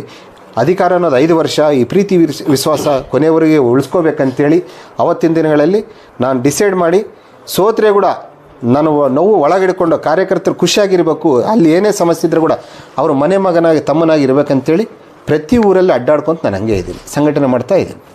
ಸರಿ ಸರ್, ಈ ಕ್ಷೇತ್ರದ ಬಗ್ಗೆ, ಸಮಸ್ಯೆಗಳ ಬಗ್ಗೆ, ತಮ್ಮ ನೋವುಗಳನ್ನಾಗಿರಲಿ, ಟಿಕೆಟ್ ಕೊಟ್ಟಿಲ್ಲ ಅಂತ 18ರಲ್ಲಿ ಅಸಮಾಧಾನರಾತ್ರಿ, 23ರಲ್ಲಿ ಮತದಾರರ ಬೆಂಬಲದಿಂದ ನಾವು ನಿಲ್ಲಲೇಬೇಕು ಅಂತ ಸ್ಪರ್ಧೆ ಮಾಡಿದ್ರಿ. 31,375 ಮತದಾರರು ನಿಮ್ಮನ್ನು ಕೈ ಬಿಟ್ಟಿಲ್ಲ. ಆದರೆ ಆ ಕ್ಷೇತ್ರದ ಸಮಸ್ಯೆಗಳನ್ನು ಹೋಗ್ಲಾಡಿಸ್ಲಿಕ್ಕೆ ಆ ಕ್ಷೇತ್ರದ ಅತಿ ಹೆಚ್ಚು ಬರುವಂಥ ತಾವೇನು ಹೇಳಿದ್ರಿ, ಒಂದು ಮಹಿಳೆಯರ ಸಮಸ್ಯೆ, ಒಂದು ಆರೋಗ್ಯದ ಸಮಸ್ಯೆ, ಒಂದು ಶಿಕ್ಷಣದ ಸಮಸ್ಯೆ, ಒಂದು ಕುಡಿಯುವ ನೀರಿನ ಸಮಸ್ಯೆ. ಈ ಸಮಸ್ಯೆಗಳ ಬಗ್ಗೆ ಭಾರತೀಯ ಜನತಾ ಪಕ್ಷದಿಂದ ನೀವು ಆಯಿತು, ನಿಮ್ಮ ಜನರಲ್ ಸೆಕ್ರೆಟರಿಗಳನ್ನಾಗಿತ್ತು, ಬೂತ್ ಅಧ್ಯಕ್ಷರಾಯಿತು, ಇದರ ಬಗ್ಗೆ ಯಾವತ್ತಾದರೂ ಹಾಲಿ ಶಾಸಕರ ಮುಂದಗಡೆ ಮನವಿಗಳನ್ನು? ನಾನು ಭಾಳಷ್ಟು ಸಲ ಶಾಸಕರಿಗೆ ಹೇಳಿದ್ದೀನಿ, ನಾನು ಪ್ರೆಸ್ ಮೀಟ್ಗಳು ಕೊಟ್ಟಿದ್ದೀನಿ, ಶಾಸಕರು ಗೆದ್ದಾಗ ಕೂಡ ಪ್ರೆಸ್ ಮೀಟ್ ಕೊಟ್ಟಿದ್ದೀನಿ. ಶಾಸಕರೇ, ನೀವು ಗೆದ್ದಿದ್ದೀರಿ, ಇಲ್ಲಿರ್ತಕ್ಕಂಥ ಸಮಸ್ಯೆಗಳ ಬಗ್ಗೆ ಸ್ವಲ್ಪ ಬಗೆಹರಿಸ್ರಿ. ಇಲ್ಲಿ ಯುವಕರಿಗೂ ಒಂದು ಸ್ಟೇಡಿಯಂ ಇಲ್ಲ, ಶುದ್ಧವಾದ ನೀರಿಲ್ಲ, ಇಂಪಾರ್ಟೆಂಟ್ ಮೇನ್ ಎಜುಕೇಷನ್ ಎಲ್ಲಿಲ್ಲ ಅಂದರೆ ಆ ಕ್ಷೇತ್ರ ಅಭಿವೃದ್ಧಿ ಇರಲ್ಲ. ಎಜುಕೇಷನ್ ಫಸ್ಟು ಪ್ರಾಧಾನ್ಯತೆ ಕೊಡಬೇಕಂತೇಳಿ ನಾನು ಪ್ರೆಸ್ ಮೀಟಲ್ಗಳು ಕೊಟ್ಟಿದ್ದೀನಿ. ಆದರೆ ಕೂಡ ಆ ಕ್ಷೇತ್ರದಲ್ಲಿ ಇಷ್ಟುವರೆಗೆ ಇಡೀ ಪ್ರತಿ ತಾಲೂಕಲ್ಲಿದೆ, ಸೊಂಡೂರು ತಾಲೂಕಲ್ಲಿ ಡಿಪ್ಲೊಮಾ ಕಾಲೇಜ್ ಇಲ್ಲ. ತಂದೆ ತಾಯಂದಿರು ಇವತ್ತು ಕಷ್ಟಪಟ್ಟು ಮಕ್ಕಳನ್ನು ಓದಿಸಿ ನಾವು ನಮ್ಮ ಕಷ್ಟ ನಮ್ಮ ಮಕ್ಕಳು ಪಡಬಾರ್ದು ಅಂತೇಳಿ ಉನ್ನತ ಸ್ಥಾನಕ್ಕೆ ಹೋಗ್ಬೇಕಂತೇಳಿ ಸಾಲ ಮಾಡ್ಕೊಂಡು ಇವತ್ತು ಮಕ್ಕಳು ಓದಿಸ್ರೆ ಒಂದು ಉನ್ನತ ಸ್ಥಾನದಲ್ಲಿ ಮಕ್ಕಳಿಗೆ ಉದ್ಯೋಗ ಇಲ್ಲ. ನಮ್ಮ ಕ್ಷೇತ್ರದಲ್ಲಿ ದೊಡ್ಡ ದೊಡ್ಡ ಕಾರ್ಖಾನೆಗಳಿದಾವೆ, ಹೊರ ರಾಜ್ಯದಿಂದ ಬಂದು ಉದ್ಯೋಗ ಮಾಡ್ತಾಯಿದ್ದಾರೆ, ನಮ್ಮಲ್ಲಿ ಇರ್ತಕ್ಕಂಥ ಮಕ್ಕಳಿಗೆ ಉದ್ಯೋಗ ಇಲ್ಲ. ಭಾಳ ನೋವಾಗುತ್ತೆ ನನಗೆ. ಯಾಕಂದರೆ ಸಮಸ್ಯೆಗಳು ಹೇಳ್ಬೇಕಂದ್ರೆ ಭಾಳ ನೂರಾರಿದ್ದಾವೆ ಆ ಕ್ಷೇತ್ರದಲ್ಲಿ. ನಂದು ಒಂದೇ ಕನಸು, ಭಗವಂತ ಆರಾಧ್ಯ ದೇವರಾಗಿರ್ತಕ್ಕಂಥ ಕುಮಾರಸ್ವಾಮಿ ಅವರು ಏನನ್ನ ನನಗೆ ಆಶೀರ್ವಾದ ಮಾಡಿ ಅವಕಾಶ ಕೊಟ್ಟರೆ ನನ್ನ ಫಸ್ಟು ಪ್ರಾಧಾನ್ಯತೆ ಶುದ್ಧವಾದ ನೀರು, ಒಂದು ಹಾಸ್ಪಿಟ್ಲ್ ವ್ಯವಸ್ಥೆ, ಒಂದು ಒಳ್ಳೆ ಸೂಪರ್ ಸ್ಪೆಷಾಲಿಟಿ ಹಾಸ್ಪಿಟ್ಲು, ಅದೇ ರೀತಿ ಬಸ್ ಸ್ಟ್ಯಾಂಡ್ ವ್ಯವಸ್ಥೆ, ಒಂದು ಸ್ಕ್ಯಾನಿಂಗ್ ಸೆಂಟರ್ ಆಗಿರ್ಬೋದು, ಅದೇ ರೀತಿ ಕಾಲೇಜ್ ವ್ಯವಸ್ಥೆ ಹುಡುಗರಿಗಾಗಿರ್ಬೋದು, ಅದೇ ರೀತಿ ಪ್ರತಿ ಸ್ಕೂಲಲ್ಲೂ ಕೂಡ ಶುದ್ಧವಾದ ನೀರು, ಮಕ್ಕಳಿಗೆ ವಾಶ್ರೂಮ್ ವ್ಯವಸ್ಥೆ ಮಾಡಬೇಕು. ಅದೇ ರೀತಿ ಮಕ್ಕಳಿಗೂ ಯುವಕರಿಗೊಂದು ದೊಡ್ಡ ಸ್ಟೇಡಿಯಂ ಮಾಡಬೇಕಂತೇಳಿ. ಯಾಕಂದರೆ ನಮ್ಗೆ ಸರ್ಕಾರ ಅನ್ನೋದು ಬೇಕಾಗಿಲ್ಲ, ಇಡೀ ರಾಜ್ಯದಲ್ಲಿ 2ನೇ ಸ್ಥಾನ ಇರ್ತಕ್ಕಂಥ ಕ್ಷೇತ್ರ ಅದು ರೆವಿನ್ಯೂಲಿ. ನಮ್ಮ ಸರ್ಕಾರದಿಂದ ತಗೋಬೇಕು ಮಾಡಬೇಕು ಅನ್ನೋದಲ್ಲ, ಮಾಡಬೇಕು ಅನ್ನೋ ಛಲ ಇರಬೇಕು. ಅಲ್ಲಿರ್ತಕ್ಕಂಥ ಹಣದಿಂದ ನಾವು ಅಭಿವೃದ್ಧಿ ಮಾಡ್ಬೋದು ಕ್ಷೇತ್ರ. ಆ ಕ್ಷೇತ್ರ ಯಾವ ರೀತಿ ಇದೆ ಅಂದರೆ ಪ್ರವಾಸೋದ್ಯಮ ಮಾಡಿ ಇಡೀ ರಾಜ್ಯ ಸೊಂಡೂರು ಕಡೆ ನೋಡಬೇಕು. ಆ ರೀತಿ ಒಂದು ಕುಮಾರಸ್ವಾಮಿ ದೇವಸ್ಥಾನ ಆಗಿರ್ಬೋದು, ಗಂಡಿ ನರಸಿಂಹಸ್ವಾಮಿ ಆಗಿರ್ಬೋದು, ಅದೇ ರೀತಿ ರಾಮ್ಗಾಡು, ಅವೆಲ್ಲ ಒಳ್ಳೊಳ್ಳೆ ಪ್ಲೇಸ್ ಇದ್ದಾವೆ ಪ್ರವಾಸೋದ್ಯಮಕ್ಕೆ ಬರೋಕ್ಕೆ. ತಾರಾನಗರ ನಾರಿಹಳ್ಳಿ ಡ್ಯಾಮ್ ಆಗಿರ್ಬೋದು, ಇವೆಲ್ಲ ಮಾಡಿ ಜನಗಳಿಗೆ ಇಡೀ ರಾಜ್ಯಕ್ಕೆ ಗೊತ್ತಾಗಂಗೆ ಮಾಡ್ಬೇಕಂತ ಒಂದು ಕನಸಿದೆ. ಆ ಭಗವಂತ ಅವಕಾಶ ಕೊಟ್ಟರೆ ಮಾಡ್ತೀನಿ, ಇಲ್ಲಾಂದರೆ ಸಾಮಾನ್ಯ ಕಾರ್ಯಕರ್ತನಾಗಿ ಇವತ್ತು ನನಗೆ ಅಧಿಕಾರ ಅನ್ನೋದು 5 ವರ್ಷ. ಆ ತಂದೆ ತಾಯಂದ್ರೆ ಇವತ್ತು ನಮ್ಮ ಮನೆ ಮಗ, ನಮ್ಮ ತಮ್ಮ ಅಂತೇಳಿ ನನಗೆ ಆಶೀರ್ವಾದ ಮಾಡಿದರೆ ಅದು ಉಳಿಸ್ಕೊತೀನಿ. ನನ್ನ ಕೊನೆ ಉಸಿರಿರೋರ ಆ ಕ್ಷೇತ್ರದಲ್ಲಿ ಸಾಮಾನ್ಯ ಕಾರ್ಯಕರ್ತನೇ ಕೆಲಸ ಮಾಡ್ಕೊಂಡು ಹೋಗ್ತೀನಿ. ಸರಿ ಸರ್, ತಾವು ಹೇಳ್ತಾ ಇದ್ದೀರಿ 2019ರಿಂದ 2023ವರೆಗೆ ನಿಮ್ಮ ಸರ್ಕಾರ ಆಗಿತ್ತು. ಶ್ರೀರಾಮುಲು ಅವರು ಜಿಲ್ಲಾ ಉಸ್ತುವಾರಿಯಾಗಿದ್ದರು. ಆದಂಥ ಸಂದರ್ಭದಲ್ಲಿ ಈ ಕೆಲಸಗಳಲ್ಲಿ ತಾವೇನು ಈಗ ಸಮಸ್ಯೆಗಳನ್ನ ಕೇಳ್ತಾ ಇದ್ರಿ, ಆವಾಗ ಈ ಸಮಸ್ಯೆಗೆ ಜಿಲ್ಲಾ ಉಸ್ತುವಾರಿಯವರ ಕಡೆಯಿಂದ ಪರಿಹಾರ ಹುಡುಕುವಂಥ ಕೆಲಸ, ಮತ್ತು ನಿಮ್ಮ ಶಾಸಕರು ಇಲ್ಲ ಈ ಕ್ಷೇತ್ರದಲ್ಲಿ, ಆವಾಗ ಬೇರೆ ಬೇರೆ ಕಡೆ ನಿಮ್ಮ ಶಾಸಕರಿಗಿದ್ದರು ಮತ್ತು ಸಚಿವರಿದ್ದರು, ಮತ್ತು ಆ ಕಡೆಯಿಂದ ಸರ್ಕಾರ ಆಗಿತ್ತು, ಪ್ರಯತ್ನ ಪಡ್ಬೋದಿತ್ತಲ್ಲ ಸರ್ ನೀವು? ನಾವು ಇಲ್ದಾಗ ಏನೂ ಮಾಡೋಕ್ಕಾಗಲ್ಲ. ಸಾಮಾನ್ಯ ಕಾರ್ಯಕರ್ತನಾಗಿ ಕೆಲಸ ಮಾಡಿದ್ದೀನಿ. ಅಲ್ಲಿ ಶಾಸಕರ ಅಧಿಕಾರ ಬಂದರೆ ಶಾಸಕರಾಗಿದ್ದರೆ ಅದಕ್ಕೆ 100ರಷ್ಟು ಕೆಲಸ ಜಾಸ್ತಿ ಮಾಡ್ತಾಯಿದೆ. ಶಾಸಕರು ಅನ್ನೋದು ಒಂದು ಸಲ ಕೂಡ ಬಂದಲ್ಲ. 76 ವರ್ಷ ಆಯಿತು, ಇವತ್ತಿನವರೆಗೆ BJP ಇಲ್ಲ ಅಲ್ಲಿ. ಹೌದು, ಲೆಜೆಂಡ್ ಟೈಪ್ ಆಗಿದೆ. ಯಾರು ಏನು ಮಾಡ್ತಾರೋ ಕೂಡ ಯಾರೂ ಏನು ಮಾತಾಡೋಂಗಿಲ್ಲ, ಹಂಗಾಗಿದೆ ಸೊಂಡೂರು ಕ್ಷೇತ್ರ ಮಾತ್ರ. ಸರಿ ಸರ್, ತಾವು ಹೇಳ್ತಾ ಇದ್ರಿ ಮತ್ತು 4 ಬಾರಿ ಶಾಸಕರಾಗಿ ಆಯ್ಕೆ ಆದರು, 5ನೇ ಬಾರಿಗೆ ಸಂಸದರಾಗಿ ದೆಹಲಿಗೆ ಹೋಗುವಂಥ ಪ್ರಯತ್ನ ಹೇಗೆ ಸಿಕ್ತು ಸರ್? ಮತ್ತು ಡೆವಲಪ್ಮೆಂಟೇ ಆಗಿಲ್ಲ ಅಂದರೆ ಮತ್ತೆ ಹೇಗೆ ಸತತವಾಗಿ ಆಯ್ಕೆ ಆದರು? ಹೆಂಗೆ ಈಗ 5 ಬಾರಿ ಶಾಸಕರು ಆಯ್ಕೆ ಆದ್ರು, ಓಕೆ ಅಭಿವೃದ್ಧಿನೇ ಮಾಡಲಿಲ್ಲ ಅಂದ್ರೆ 1 ಬಾರಿ ಬಿಡ್ತಾರೆ, 2ನೇ ಬಾರಿ ಬಿಡ್ತಾರೆ, 3ನೇ ಬಾರಿಗೆ ಡಿಫೀಟ್ ಆಗ್ತಾರೆ. ಓಕೆ, ಅದು ಒಳ್ಳೆ ಉತ್ತರ. ಒಂದು ನಿಮಿಷ ಡಿಫೀಟ್ ಆಗ್ತಾರೆ. 4ನೇ ಬಾರಿಗೆ ಶಾಸಕರಾದ್ರು, 5ನೇ ಬಾರಿಗೆ ಸಂಸದರಾದ್ರು. ಮತ್ತೆ ಅಭಿವೃದ್ಧಿ ಇಲ್ಲ ಅಂದ್ರೆ ಮತ್ತು ಮತದಾರರು ಕಣ್ಮುಚ್ಚಿ ಕೂತಿದ್ರ ಸರ್? ಮತದಾರಲ್ಲ, ಅಥವಾ ಇವಿ ಮಷಿನ್ ಹ್ಯಾಕ್ ಆಗಿದೆ ಅಂತೇಳಿ ಏನು ಭಾರತೀಯ ಜನತಾ ಪಕ್ಷ ಕಾಂಗ್ರೆಸ್ ಹಾಕಿದ್ರಲ್ಲ ಆ ರೀತಿ ಇಲ್ಲಿ ಹ್ಯಾಕಿಂಗ್ ಏನೋ ಕ್ವಶನ್ ಕೇಳಿದ್ರೆ ಒಳ್ಳೆ ಆನ್ಸರೇ ಮಾಡ್ತೀನಿ ಅದಕ್ಕೆ. ಮಾಡಿ ಸರ್. ಇವತ್ತು ನಮ್ಮ ಎಷ್ಟಿ ಮೀಸಲಾತಿ ಹಣ ತಗೊಂಡು ದುರುಪಯೋಗ ಮಾಡಿಕೊಂಡು ಒಂದು ಸಂಸದರಾಗಿ ಆಯ್ಕೆ ಮಾಡಿಕೊಂಡ್ರು ಅವರು, ನಮ್ಮ ಹಣನೇ ತಗೊಂಡು. ಅದೇ ರೀತಿ ನೋಡಿರ್ಬೋದು, ಅದು ಕರೆಂಟ್ ಫ್ರೀ ಅಂತ ಹೇಳಿದ್ರು, ಗೃಹ ಜ್ಯೋತಿ, ಓಕೆ, ಬಸ್ ಫ್ರೀ, ಶಕ್ತಿ ಸ್ಕೀಮು, ಮಹಿಳೆಯರಿಗೆ ಸ್ಕೀಮು, ಗೃಹಲಕ್ಷ್ಮಿ ಅಂತೇಳಿ ಆ ರೀತಿ 2 ತಿಂಗಳು ಒಂದೇ ಸಲ ಹಾಕಿ ಅಮೌಂಟು ಆ ಸ್ಕೀಮಿಂದ ಗೆದ್ದಿದ್ದಾರಾಗಲಿ, ನಿಯತ್ತಾಗಿ ಜನಗಳ ಪ್ರೀತಿ ವಿಶ್ವಾಸದಿಂದ ಗೆದ್ದಿಲ್ಲ ಅವರು. ಇದು MP ಚುನಾವಣೆ. ಎಸ್, ಹೌದಾ? 100%. 2008ರಲ್ಲಿ ಪ್ರಥಮ ಬಾರಿಗೆ ಗೆದ್ದರು. ಹೌದು. 2013ರಲ್ಲಿ ಹೇಗೆ ಗೆದ್ರು ಸರ್? ಅವಾಗ ಅವಾಗ 2ನೇ ಬಾರಿಗೆ ಮಾಡ್ಬೋದು ಅಂತ ಅಂದರು. ಯಾರು? 2008ರಲ್ಲಿ ಪ್ರಥಮ ಬಾರಿಗೆ ಸೊಂಡೂರಿನಲ್ಲಿ ತುಕಾರಾಮ್ ಅವರು ಗೆದ್ದರು. ಹೌದಾ? ನಂತರ 2013ರಲ್ಲಿ 2ನೇ ಬಾರಿಗೆ ಆಯ್ಕೆ ಆದರು. 2013ರಲ್ಲಿ ಆಯ್ಕೆ ಆದರು. 3ನೇ ಬಾರಿಗೆ 18ರಲ್ಲಿ ಹೇಗೆ ಆಯ್ಕೆ ಆದರು? 13ರಲ್ಲಿ ಆಯ್ಕೆ ಆದರು, 18ರಲ್ಲಿ ಆಯ್ಕೆ ಆದರು, 24ರಲ್ಲಿ ಮತ್ತೆ ಹೇಗೆ ಆಯ್ಕೆ ಆದರು? ಅಲ್ಲಿ ನಾವು ಒಳ ಒಪ್ಪಂದ ರಾಜಕೀಯ ಮಾಡಿಕೊಂಡೇ ಗೆದ್ದಿರಾಗಲಿ, ನೇರವಾಗಿ ಯಾವತ್ತೂ ಗೆದ್ದಿಲ್ಲ ತುಕಾರಾಮ್ ಅವರು. ನಾವು ಕಿಚ್ಚಾಡ್ಕೊಂಡೆ ಅವ್ರಿಗೆ ಅವಕಾಶ ಬಂದಿದ್ದಾಗಲಿ, ನೇರವಾಗಿ BJP ಕಾಂಗ್ರೆಸ್ ನೇರವಾಗಿ ಯಾವತ್ತನ್ನು ನಿಂತಿದ್ರೆ ಅದಕ್ಕೆ ನನಗೆ ಹೇಳ್ರಿ, ನಾನು ಉತ್ತರ ಕೊಡ್ತೀನಿ. ಸರಿ ಸರ್, 4ನೇ ಬಾರಿನ ಶಾಸಕ ಈ ತುಕಾರಾಮ್ 5ನೇ ಬಾರಿಯ ಸಂಸದರು. ಒಳ ಒಪ್ಪಂದ ಅಂತ ಹೇಳ್ತಾ ಇದ್ರಿ. ನಮ್ಮ ಮನೆಯಲ್ಲಿ ಇದ್ದಿರ್ತಕ್ಕಂಥ ಕೆಲವಷ್ಟು ಒಳ ಒಪ್ಪಂದದಿಂದ ಅವರು ಆಯ್ಕೆಯಾಗಿದೆ ಅಂತ ಹೇಳ್ತಾ ಇದ್ರಿ. ಆದರೆ ಒಳ ಒಪ್ಪಂದ ಪಕ್ಷದಲ್ಲಿ ಮತ್ತು ತಾಲೂಕಿನಲ್ಲಿ ಇರಬಹುದು. ಶಾಸಕರು ಯಶಸ್ವಿ ಆಗಲಿಕ್ಕೆ, ಶಾಸಕರು ಯಶಸ್ವಿ ಆಗಲಿಕ್ಕೆ ನಾವು ಅವರು ಒಳ ಒಪ್ಪಂದ ಅಲ್ಲ, ನಾವು ನಮ್ಮಲ್ಲೇ ಪಕ್ಷದಲ್ಲಿ ನಮ್ಮಲ್ಲಿ ಒಡಕೆಯಾಗಿ ಅವ್ರು ಗೆಲ್ಲಿತಿದ್ದಾರಾಗಲಿ, ನೇರವಾಗಿ ಯಾವತ್ತೂ ಅವ್ರು ಗೆದ್ದಿಲ್ಲ. ಓಕೆ, ನೀವು 8 ದಿನ ಆಯಿತು ಕ್ಷೇತ್ರದಲ್ಲಿ ಅಡ್ಡಾಡ್ತಾ ಇದ್ದೀರಿ, ನಿಮ್ಗೆಲ್ಲನಾಗಲಿ ಶುದ್ಧವಾದ ನೀರು ಕುಡಿದೀರಾ? ಒಂದು ಹೋಟ್ಲ್ ವ್ಯವಸ್ಥೆ ಇದೆಯಾ? ಊಟದ ವ್ಯವಸ್ಥೆ? ಎಲ್ಲನೂ ಯೂರಿನ್ ಹೋಗ್ಬೇಕಂದ್ರೆ ಬಾತ್ರೂಮ್ ವ್ಯವಸ್ಥೆ ಇದೆ ನಿಮಗೆ? ನೀವು ಅಡ್ಡಾಡ್ತಿದ್ದೀರಲ್ಲ, ನಿಮಗೆ ಗೊತ್ತಾಗುತ್ತೆ. ನಾನು ಹೇಳೋದು ಬೇಕಾಗಿಲ್ಲ. ಯಾಕಂದರೆ ಸೊಂಡೂರು ಕ್ಷೇತ್ರದಲ್ಲಿ ಎಲ್ಲಿ ಹೋದರೆ ಕೂಡ ಅದೇ ಪರಿಸ್ಥಿತಿ ಇದೆ. ಏನಂದರೆ ಕೇಳೋರಿಲ್ಲ. ಭಗವಂತ ಅವಕಾಶ ಕುಮಾರಸ್ವಾಮಿ ಕೊಟ್ಟರೆ ಜನಗಳು ನನಗೆ ನಂಬಿಕೆ ಇದೆ, ಈ ಸಲ ಬದಲಾವಣೆ ಆಗುತ್ತೆ ಅಂತೇಳಿ. ನೋಡೋಣ, ಬದಲಾವಣೆ ಆದರೆ ಈ ಸಲ ನಾನು 100% ನಾನು ಅಂದ್ಕೊಂಡಿದ್ದು ಕನಸು ನನಸು ಮಾಡ್ತೀನಿ ಅಂತೇಳಿ ನನ್ನ ಗ್ಯಾರಂಟಿ ಇದೆ. ಸರ್, ನೀವು ನನ್ನ ಕೇಳ್ತಾ ಇದ್ದೀರಿ, ಪ್ರತಿ ZPಯಲ್ಲಿ, ಪ್ರತಿ ತಾಲೂಕ್ ಪಂಚಾಯತಿಯಲ್ಲಿ, ಪ್ರತಿ ಹಳ್ಳಿಯಲ್ಲಿ ಹೋಗಿ ಬೂತ್ ಮಟ್ಟದಲ್ಲಿ ಹೋಗಿ ಕಾರ್ಯಕರ್ತನ ಕೇಳಿದ ಈ ಸಮಾಧಾನ ನನಗಿನ್ನ ಆಕ್ರೋಶವಾಗಿ ಹೇಳ್ತಾರೆ ಅವ್ರು. ನಿಮಗೆ ಎಷ್ಟು ಆಕ್ರೋಶ ಅಲ್ಲಿ ಗೊತ್ತಾಗುತ್ತೆ ನಿಮಗೆ. ಯಾಕಂದರೆ ಯಾರು ಬಾಯಿ ಬಿಚ್ಚಿ ಹೇಳೋಕ್ಕಾಗ್ತಾಯಿಲ್ಲ ನೋವು.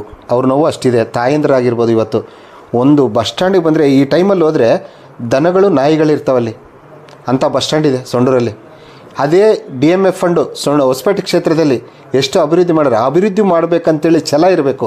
ಓಟ್ ಹಾಕ್ಸ್ಕೊಂಡು ಸುಮ್ಮನೆ ಎಲ್ಲ ಕುಂತೀವಿ. ಮತ್ತು 5 ವರ್ಷಕ್ಕೆ ಒಂದು ಸಲ ಜನದ ಹತ್ರ ಬರ್ತೀವಲ್ಲ, ನಿರಂತರವಾಗಿ ಸೇವೆ ಮಾಡಬೇಕು, ನಿರಂತರವಾಗಿ ಜನಗಳ ಕಷ್ಟಕ್ಕೆ ನಿಂದಿರಬೇಕು. ಅಂಥ ವ್ಯಕ್ತಿ ಬೇಕ್ರಿ ಸೊಂಡೂರಿಗೆ. ಪ್ರತಿ ಸಲ ಶಾಸಕರು ನನ್ನ ಡಬಲ್ ಡಿಗ್ರಿ ಆಗಿದೆ, ನಾನು ಎಜುಕೇಟೆಡು, ಅದಿದೆ. ನೀವು ಎಜುಕೇಟೆಡೇ ಡಬಲ್ ಡಿಗ್ರಿ. ನೀವು ಯುವಕರಿಗೆ ಏನು ಮಾಡಿದ್ದೀರಿ? ಎಜುಕೇಟೆಡ್ ಆಗಿ ಕ್ಷೇತ್ರದ ಬಗ್ಗೆ ಆಲೋಚನೆ ಏನಿದೆ? ಯಾವ ರೀತಿ ಜನಗಳಿಗೆ ನೀರು ಕೊಡ್ತಾ ಇದ್ದೀರಿ ನೀವು? ಓಕೆ, ಇವತ್ತು ಎಜುಕೇಟೆಡ್ ಆಗಿ ಒಂದು ಕ್ಷೇತ್ರದಲ್ಲಿ ಹಾಸ್ಪಿಟ್ಲ್ ವ್ಯವಸ್ಥೆ ಯಾವ ರೀತಿ ಇರಬೇಕು, ಯುವಕರಿಗೆ ಯಾವ ರೀತಿ ಎಜುಕೇಷನ್ ಇರಬೇಕು, ಕ್ಷೇತ್ರನ ಯಾವ ರೀತಿ ನೋಡ್ಕೋಬೇಕು ನಾನು ಅನ್ನೋದು ಕೂಡ ಗೊತ್ತಿಲ್ಲ ಅವ್ರಿಗೆ. 5 ವರ್ಷಕ್ಕೆ ಒಂದು ಸಲ ಬಂದು ಓಟ್ ಹಾಕ್ಸ್ಕೊಂಡು ಹೋಗ್ತಿದ್ದಾರೆ ಅಷ್ಟೇ. ಆಗಲಿ ಕ್ಷೇತ್ರದ ಬಗ್ಗೆ ಆಲೋಚನೆ ಇಲ್ಲ. ಶಾಸಕರು ಡಬಲ್ ಡಿಗ್ರಿ ಅಂತಾರೆ. ಕ್ಷೇತ್ರದಲ್ಲಿ ಎಜುಕೇಷನ್ ಬಗ್ಗೆನೇ ಇಲ್ಲ. ಅವ್ರ ಮಕ್ಕಳಾದರೆ ವಿದೇಶದಲ್ಲಿ ಹೋಗಿ ಹೊರ ರಾಜ್ಯದಲ್ಲಿ ಓದ್ಕೊಂಡು ಉನ್ನತ ಸ್ಥಾನಕ್ಕೆ ಹೋಗಬೇಕು. ಮತದಾರ ಮಕ್ಕಳು ಓದಬಾರ್ದ? ಉನ್ನತ ಸ್ಥಾನಕ್ಕೆ ಹೋಗಬಾರ್ದ? ಚೆನ್ನಾಗಿರಬಾರ್ದ ಮಕ್ಕಳು? ಆ ಮಕ್ಕಳ ಬಗ್ಗೆ ಏನು ಮಾಡಿದ್ದಾರೆ ಆಲೋಚನೆ? ಶಿಕ್ಷಣದ ಬಗ್ಗೆ ಆಲೋಚನೆ ಏನು ಮಾಡಿದ್ದಾರೆ? ಒಂದು ಯುವಕರು ಕೂಡ ದೈಹಿಕವಾಗಿ ಯಾವ ರೀತಿ ಹೆಲ್ತ್ ಚೆನ್ನಾಗಿ ಕಾಪಾಡಬೇಕು ಅಂಥೇಳಿ ಒಂದು ಜಿಮ್ ವ್ಯವಸ್ಥೆ ಇಲ್ಲ, ಒಂದು ಸ್ಟೇಡಿಯಂ ಇಲ್ಲ. ಏನು ಸ್ವಾಮಿ, ಎಜುಕೇಷನ್ ಒಂದು ಡಿಪ್ಲೊಮಾ ಕಾಲೇಜ್ ಇಲ್ಲ ಅಂದರೆ ಅರ್ಥ ಮಾಡ್ಕೊಳ್ರಿ ಎಂಥ ಶಾಸಕರು ನಾವು ಪಡೆದಿದ್ದೀವಿ ಅಂತೇಳಿ ಎಲ್ಲ ಅರ್ಥ ಆಗುತ್ತೆ. ಓಕೆ, ಸರಿ ಸರ್. ಈ ಕ್ಷೇತ್ರದಲ್ಲಿ ಭಾರತೀಯ ಜನತಾ ಪಕ್ಷ KS ದಿವಾಕರ್ ಅವರನ್ನೇ ಅವಕಾಶ ಮಾಡಿಕೊಟ್ರೆ ಮೊದಲನೇ ಧ್ವನಿ ಯಾವ ವಿಷಯದ ಮೇಲೆ ಇರುತ್ತೆ? ನಿಮ್ಮನ್ನೇ ಯಾಕೆ ಅವಕಾಶ ಮಾಡಿ ಕೊಡಬೇಕು? ಭಗವಂತನ ಆಶೀರ್ವಾದದಿಂದ ಆರಾಧ್ಯ ದೈವರಾಗಿರ್ತಕ್ಕಂಥ ಕುಮಾರಸ್ವಾಮಿ ಆಗಿರ್ಬೋದು, ಗಂಡಿ ನರಸಿಂಹಸ್ವಾಮಿ ಆಗಿರ್ಬೋದು, ಅದೇ ರೀತಿ ಕ್ಷೇತ್ರದ ಜನಗಳಾಗಿರ್ಬೋದು, ಹೈಕಮಾಂಡ್ ಆಗಿರ್ಬೋದು, ಅವರು ಅವಕಾಶ ಕೊಟ್ಟರೆ ಫಸ್ಟ್ ಪ್ರಾಧಾನ್ಯತೆ ಶಿಕ್ಷಣದಲ್ಲಿ ತೊಗೊಂಡೋಗ್ತೀನಿ, ಅದೇ ರೀತಿ ಹಾಸ್ಪಿಟ್ಲ್ ತೊಗೊಂಡೋಗ್ತೀನಿ, ಶುದ್ಧವಾದ ನೀರು ಕೊಡ್ತೀನಿ, ಅದೇ ರೀತಿ ಬಸ್ ಸ್ಟ್ಯಾಂಡ್ ವ್ಯವಸ್ಥೆ ಮಾಡ್ತೀನಿ. ಇವತ್ತು ಎಷ್ಟು ಆಕ್ಸಿಡೆಂಟ್ ಆಗ್ತಿದ್ದಾವೆ ಅಂದರೆ, ಬಳ್ಳಾರಿಗೆ ಹೋಗೋದಲ್ಲಿ ಎಷ್ಟೋ ಜನ ತೀರ್ಕೊಂಡಾರ, ಹಾಸ್ಪಿಟ್ಲ್ ವ್ಯವಸ್ಥೆ ಇಲ್ಲ. ಅದೇ ರೀತಿ ಸ್ಕ್ಯಾನಿಂಗ್ ಮಹಿಳೆಯರಿಗೆ ಹೆರಿಗೆ ಸ್ಕ್ಯಾನಿಂಗ್ ಸೆಂಟ್ರ್ ಇಲ್ಲ, ಹೊಸಪೇಟೆಗೆ ಬರಬೇಕು.